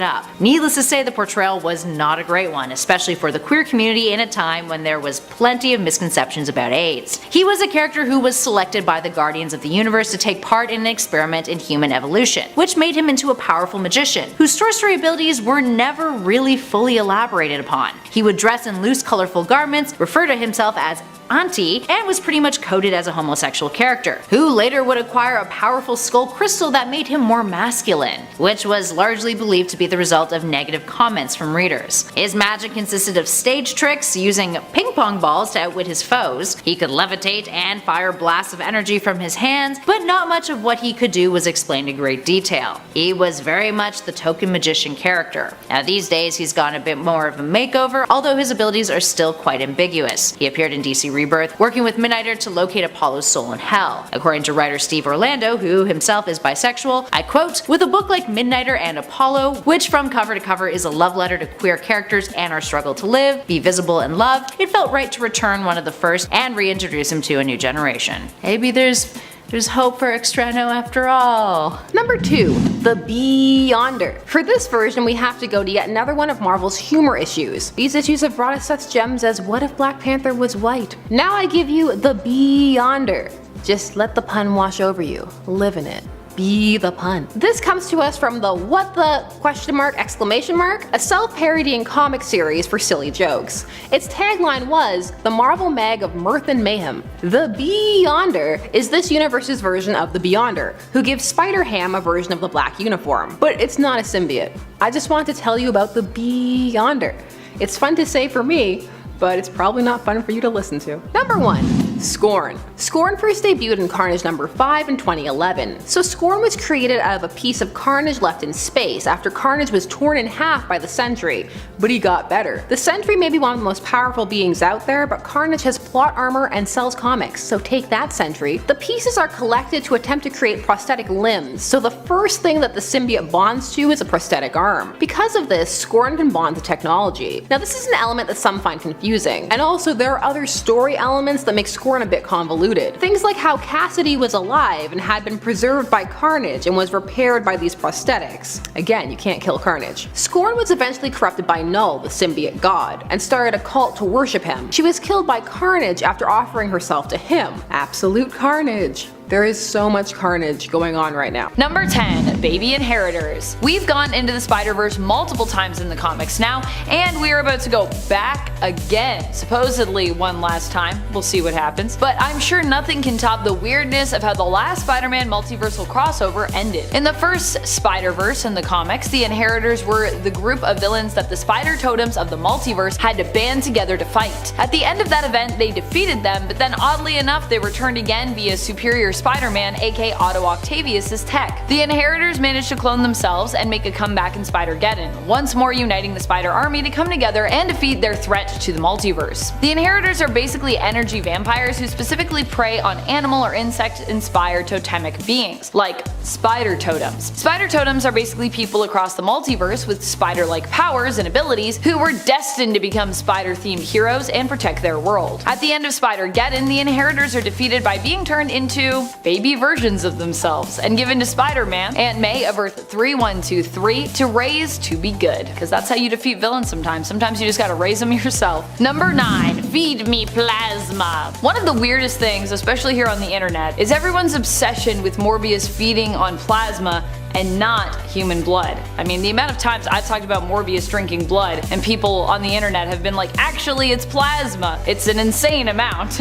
People really love the plasma. This doesn't actually come from the comics though, but instead is something that grew out of the Spider-Man animated series. And it came to be thanks to censorship, of course, like with so many weird things that we have, because isn't that just always the way? Morbius, being a vampire on basically a children's animated series, wasn't allowed to be shown feeding on blood because it was considered too violent. So instead they had Morbius thirst for plasma. That way you can get around the whole blood thing, although plasma of course it's in blood. Plasma is the liquid portion of your blood that contains mainly water as opposed to the other portions of your blood, which is primarily made up of red and white blood cells as well as platelets. And friends, before we move on to this next spot, if you are loving this list here and you are loving what we do on the channel, please head on over to Facebook. You can follow us there and we have more exciting content coming your way and some exclusive things planned for you in the future, we hope. Number 8. Fin Fang Foom's diaper. Speaking of censorship, I have another strange one for you. This one comes from the comics, and we have the Comics Code Authority to thank for it, of course. Thanks, CCA. Thank you so much. Fin Fang Foom is a dragon that is well known in the comics. Recently in the MCU, we actually thought Fin Fang Foom might appear in Shang-Chi based on merch, only to learn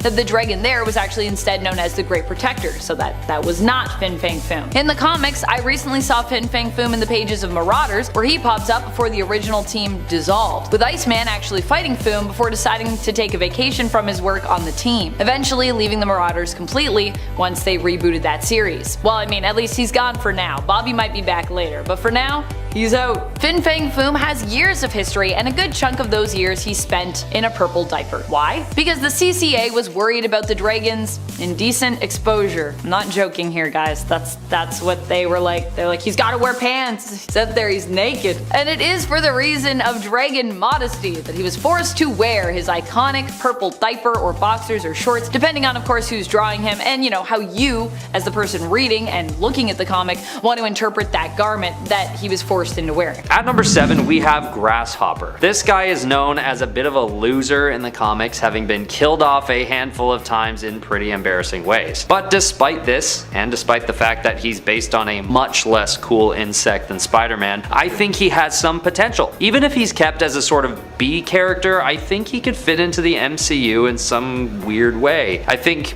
his costume isn't badly designed, and, well, that's kind of it. I think he could do for a modernization upgrade, but maybe one of the Marvel heroes' out-of-touch parents could take on the mantle for a bit, or an annoying older brother or something like that. He only joins the Great Lakes Avengers in the comics, so maybe in the future an MCU version of the Young Avengers could come across the GLA and we can catch a glimpse of Grasshopper. And finally, in at number 1, Rainbow Girl. Ending off our list with an inherently sexist creation, we have Rainbow Girl. Rainbow Girl is an extraterrestrial character who first appeared in 1963 in DC's Adventure Comics issue 309. She is a metahuman who wields the power of the mysterious emotional spectrum, resulting in unpredictable mood swings. You can't make this up. It's like my mantra for this whole series. She would tap into colors that would result in different moods, red being anger, blue being hope, green being willpower. She once also exhibited the ability to create a pheromone field that surrounded her in a giant rainbow and gave her an irresistible personality.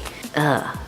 But here's where it gets utterly fascinating. Even DC doesn't know what the hell she can do. According to Jeff Johns, during the Blackest Night event, he noted that Rainbow Girl doesn't fully understand her powers and uses them more for fun.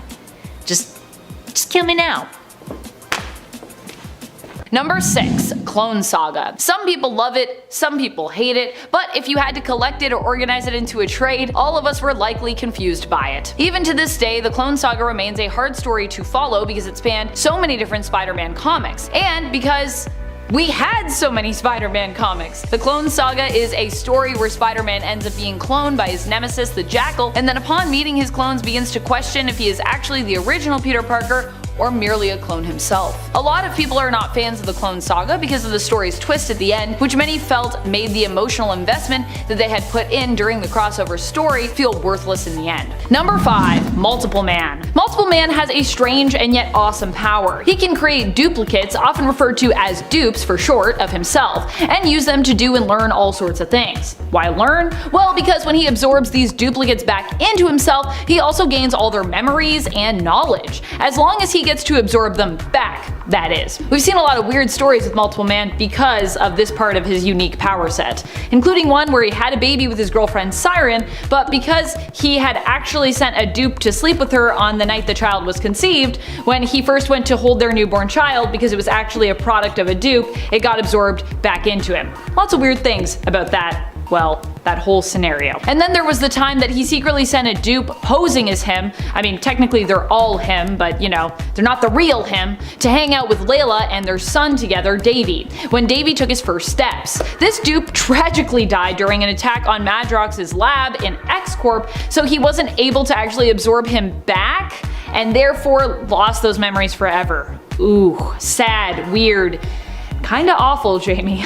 I love when people are always like, man, Jamie, why are you always sending dupes to hang out with me? And Jamie's response is just like, I mean, technically the dupes are me, so like, you're just hanging out with me. Number 4, Ultimate Scarlet Witch and Quicksilver. One of the weirdest things that we've seen to this day comes from the recesses of the Marvel multiverse. Because of course it does. The Ultimate Universe is the universe of Earth 1610, which was created to be its own world and separate line from the main continuity, focused on making Marvel Comics more accessible to new fans while offering established fans a fresh take on their favorite characters, many of which were either more grounded or gritty or some combination of those two. In the case of Scarlet Witch and Quicksilver, I definitely say we got something unique, but not in a good way. While Wanda and her brother Pietro have always been close in the 616 continuity, 1610 took this to another level, with the two siblings having an implied romantic relationship. Yeah, not necessarily what we expected or wanted from a fresh take on these characters. At number 3 we have Howard the Duck. We all know that back in 2014 Marvel gifted viewers with one of the best memes of the year with a fake post-credit sequence suggesting that there'd be a Howard movie coming out in the MCU. Of course, this was just a poke at how silly the idea would be, and I agree. I just think that now, with all the fan service that has been done over the last few years, it's possible that we get to see this little dude again at some point. All joking aside though, Howard the Duck has appeared in so many Marvel events in the comics at one point or another that his wiki is actually up there with one of the longer reads out of any hero I've read. From the Fear Itself storyline to Original Sin, Marvel Comics often takes any interdimensional event as an excuse to bring back Howard for a laugh. So why wouldn't they continue to do so in the MCU? I bet the Guardians of the Galaxy post-credit scene wasn't the last we'll see of this very serious detective, and the 1986 feature film with a 14% on Rotten Tomatoes does not count. Number 2, Ruins. The multiverse is full of disturbing realities, but none so disturbing, I don't think, as Ruins. Marvel's Ruins was created by Warren Ellis with beautifully haunting artwork by Therese and Cliff Nielsen and Chris Moeller. The story that allows us to see into this world is only 2 issues in length, and yet based on the content in here, it does feel much longer. This is because Marvel Ruins is a parody of the Marvel Universe, where Ellis imagines what the heroes and villains would be like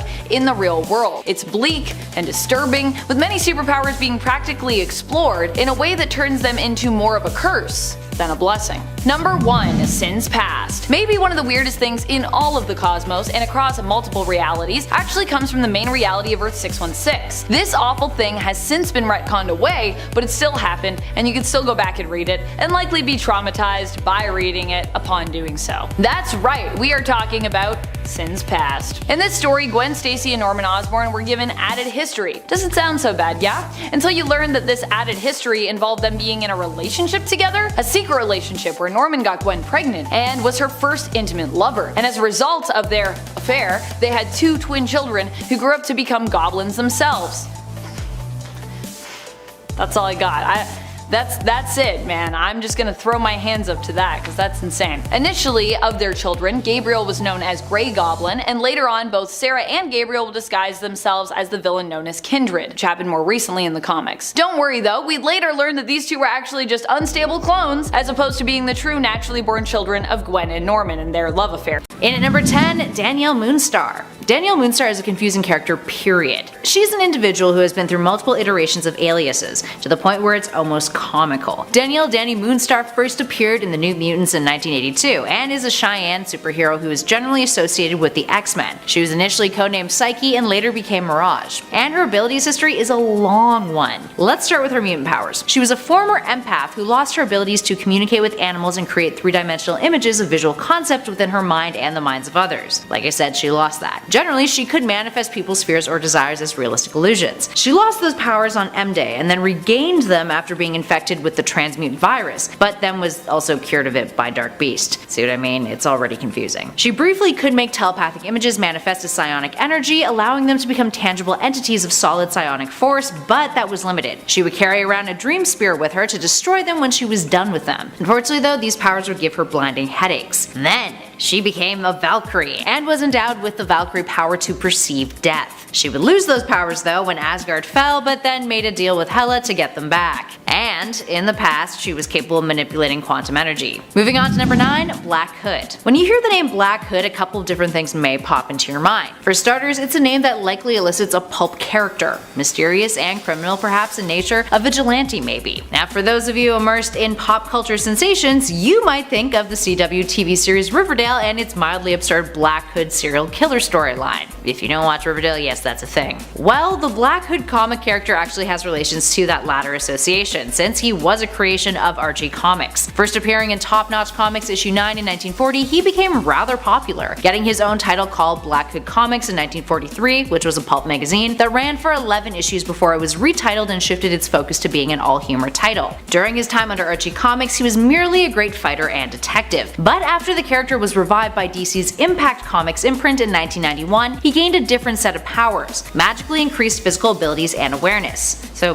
what does that even mean? Well, we'll get to that in a sec, because here's where it gets even more befuddling. Impact had 3 Black Hoods. The first was a bitter vigilante who was killed off in their first issue of Black Hood. The second was a high school student who took over the hood but then abandoned it. And then the third was a former mobster who killed the first Black Hood. Whenever somebody wore the hood, they would get heightened awareness and increased strength, speed, and agility. The real kicker though? The hood was believed to be cursed, with each individual who wore it eventually succumbing to death, and the hood finding its way into the hands of a new individual who had the potential to take up the helm. Moving on to 8, the Thunderer. The Thunderer is a character who was published by Timely Comics in the Golden Age, the predecessor of Marvel. He's a dude whose superpower was high impact voice amplification. In other words, dude shouted real loud. So let's backtrack here for a sec. Thunderer first appeared in 1941 in Daring Mystery Comics issue 7 and was a fellow named Jerry Carstairs, a radio operator frustrated that the US wasn't dealing with crime or Nazi saboteurs, so he took the law into his own hands. After learning of a Nazi infiltration operation that was abusing the radio station he worked at, he adopted the Thunderer persona, a costume with a built-in microphone, and took them down. He is capable of deafening people or leveling buildings with his sonic scream. Sure, you could call him a predecessor to Black Bolt's perhaps, on a creative level, but let's be real here. How exactly he was able to create a built-in microphone to do that in the 40s and level buildings is beyond me. Needless to say, he fell into obscurity, with one of his only claims to fame now being that he appeared in an animated Spider-Man series in an episode called 6 Forgotten Warriors. At least his costume looked kinda cool though, you gotta give him that. Number 7, last movie for now, I promise. Then we're on to the full comic book zaniness, but we have to talk about Catwoman, the Halle Berry one. People often get caught up in the Halle Berry as Catwoman, or the terrible CG, or the costume trying so hard to be sexy it does a 180 and just becomes sad. But what is often skipped over is the plot. So this film involves an evil cosmetics company whose product will eventually destroy the faces of the women who use it, while also hardening them into stone. This is actually a classic storyline, we've been here before. However, when you make it the focal point of a 2004 movie, people start to poke holes in it. Lauren Hadare, played by Sharon Stone, is the wife of the CEO of the beauty company, and she has become obsessed. She kills patients. Halle Berry is not playing Selena Kyle in this movie. She kills her own husband and goes to great lengths to keep this a secret. They need to release this product and keep it going. However, here's the thing. This is an untenable plan. People are going to use this product and then the word will get out. Are you going to kill every single person who uses it? No. So essentially the fight is Catwoman trying to stop people from having to file a civil suit. A class action lawsuit, actually. This movie is actually really fun if you accept it on its own terms. It's not good, but that doesn't mean you can't have a good time.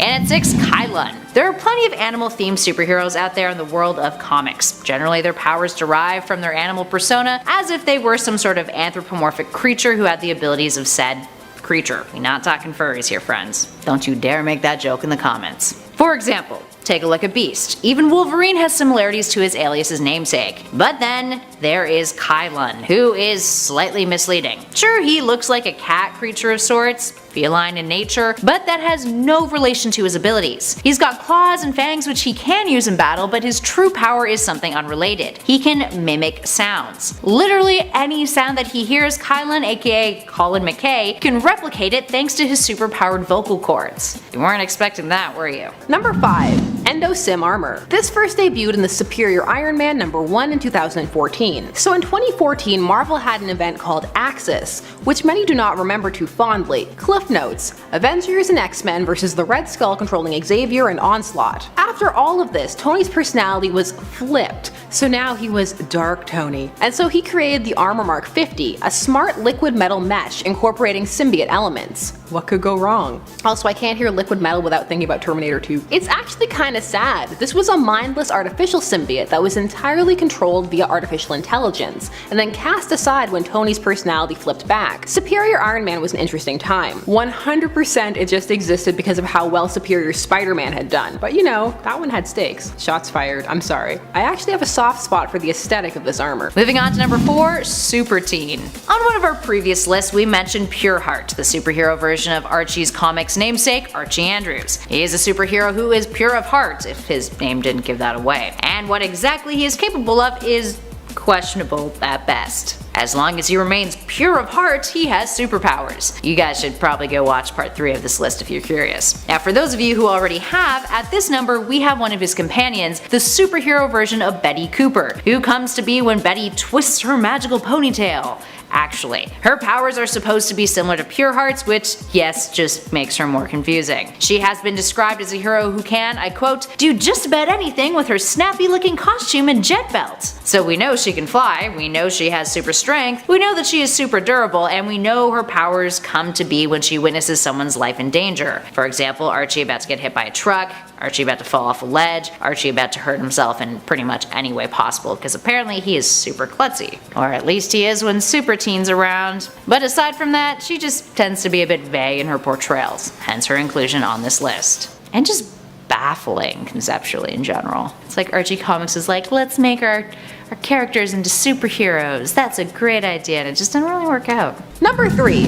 Doctor Doom vs. Office Supplies. This comic is from 2006, and its full title is Spider-Man and the Fantastic Four in Brain Drain, Teacher's Count / Office Max Custom Comic number 1. This comic features Doctor Doom trying to drain the intelligence out of the children of the world. But really what this story is about is being sponsored by Office Max and featuring some actual teachers. This is a PSA comic, so a public service announcement. Its message is that teachers need to be paid more. How it delivers that message, well, basically it's trying to talk about how they have to contend with real world issues like having to buy their own office supplies, but then goes, thankfully there's Office Max, so they're super affordable, hint hint. And also they take on ignorance, such as Doctor Doom's brain drain machine. This comic does have some stellar moments though, such as the teachers throwing office supplies at Doom, and also Reed being impressed by the Office Max supply store. He's actually like, wow, look at all these supplies, rubber bands and a ball. Reed is impressed by many things, but a ball of rubber bands? Okay, sure Jan.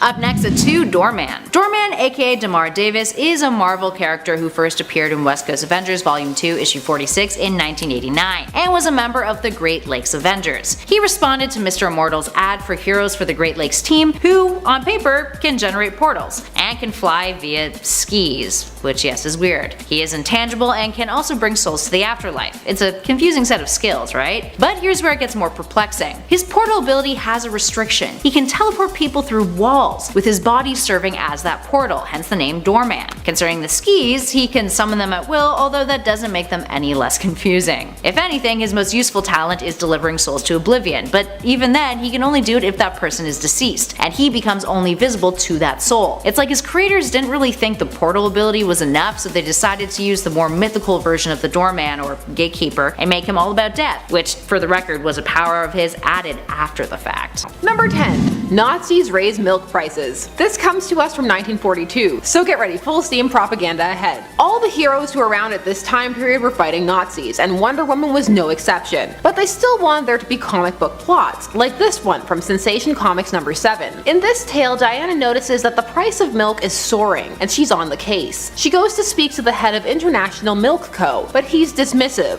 Long story short, they're secret Nazis, and they're raising the price of milk to make it inaccessible for American youth, so that they will have weak, brittle bones and not be able to fight. Playing the long game. They also try to drown her in milk, but she changes in the milk, escapes, and ultimately ensures the safety of good affordable milk prices. That's the kind of out-of-the-box thinking you could expect from the Golden Age villains. Kept you on your toes. Number 9.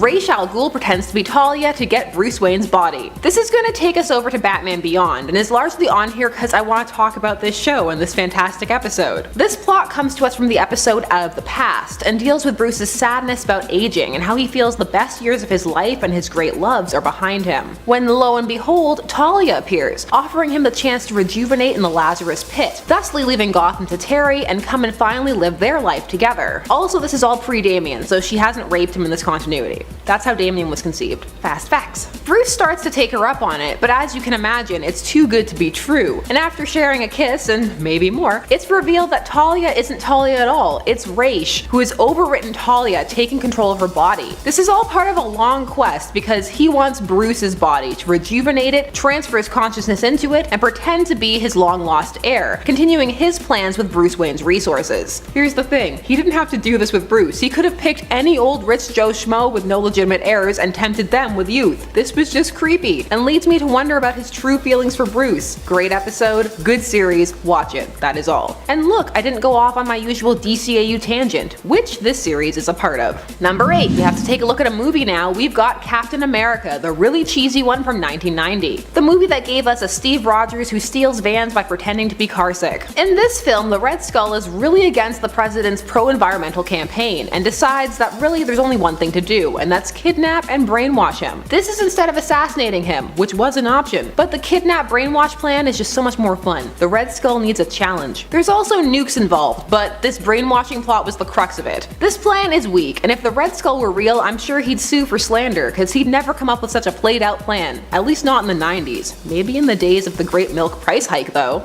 It was a joke, I know they're from different companies. Lower your pitchforks. Number 7. ZZZXX. Yes, I said Z.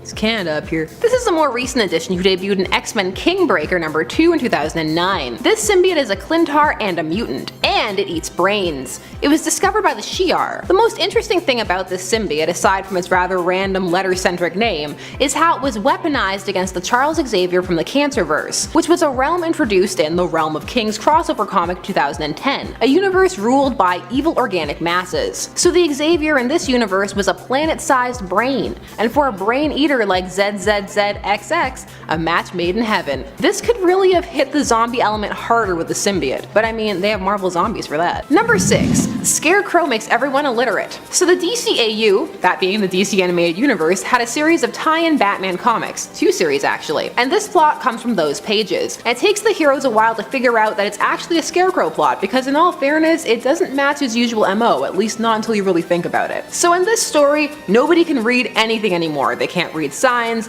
books, nothing, and society just instantly collapses. Train conductors can't run trains, people can't follow road signs, pandemonium. The thing with this plan is that it takes a very loose look at illiteracy, like people can't understand symbols of any kind or things that were color-coded. Nothing. It's just a bit of a stretch. They can't even take money out of an ATM. All they're seeing is bizarre symbols. People are dying. They call it the illiteracy disease. This story was 2 parts. On the second cover it has Robin cowering in fear of road signs. The thing with this one is, well, it's just not accurately labeled. It makes for a fun story, but you really have to suspend your disbelief, which I am 100% willing to do. Way to go outside the box, Scarecrow. That's good thinking. And at 5, Metamorpho. Metamorpho is a head scratcher. Also known as the Element Man, Metamorpho is a DC character who helped found the Outsiders, and first appeared in 1965 in The Brave and the Bold issue 57. He was a product of the popularity of Fantastic Powers, a successor to Doom Patrol and Metal Men, and his abilities consisted of elemental shapeshifting, super strength, and invulnerability. While those last 2 are pretty straightforward, it's the shapeshifting that we're concerned with. When you think elemental, you think fire, earth, water, air, right? Well, Metamorpho is more complex than that, which often causes confusion surrounding the character. He can transmute his body into a variety of elemental compounds that he can then form to his will. In other words, he is a much more science-based hero. Now initially he was restricted to elements that naturally occur within the human body, but over time that became less and less of a limitation, with writers allowing him to assume forms of gas, liquids, or solid states. He can alter the shapes and consistencies of these elements to form complex compounds, and can shape parts and portions portions of his body rather than being forced to change it in its entirety. He is capable of forming himself into complex structures the likes of tanks and a bicycle, or more ambiguous stuff like a cloud. Number 4. Lex makes a robotic Lois Lane. So Lex is obsessed with Clark on many levels, some that he probably doesn't want to admit to himself, and he's always scheming something. Remember when Connor Kent, aka Con-El, was Lex and Clark's son before they retconned that? Well, I will always remember. The New 52? What's that? So in Action Comics number 890, we learned that Lex's assistant had made a Lois Lane robot, and while Lex was like, okay, thanks, I'll keep it. And he did, and he slept with her. It's just weird. This is just bizarre villainous behavior. It happened while plotting, really, but you need to know. I mean, he's creating clones of him and Clark's DNA. He's sleeping with a Lois Lane bot. There are things that need to be discussed here that probably never will be. All I'm gonna say is, Klex. Number 3. Spider-Man India. So Spider-Man India was a miniseries that lasted 4 issues in between 2004 and 5, and blended elements of Spider-Man mythos with more mythological elements. The concept was conceived by an Indian director who had met with Stan Lee to discuss creating an Indian superhero. Symbiotes in this universe are demons, fanged, tusked demons who once ruled but were captured in an amulet. When the amulet was found, it turned the host into the Green Goblin.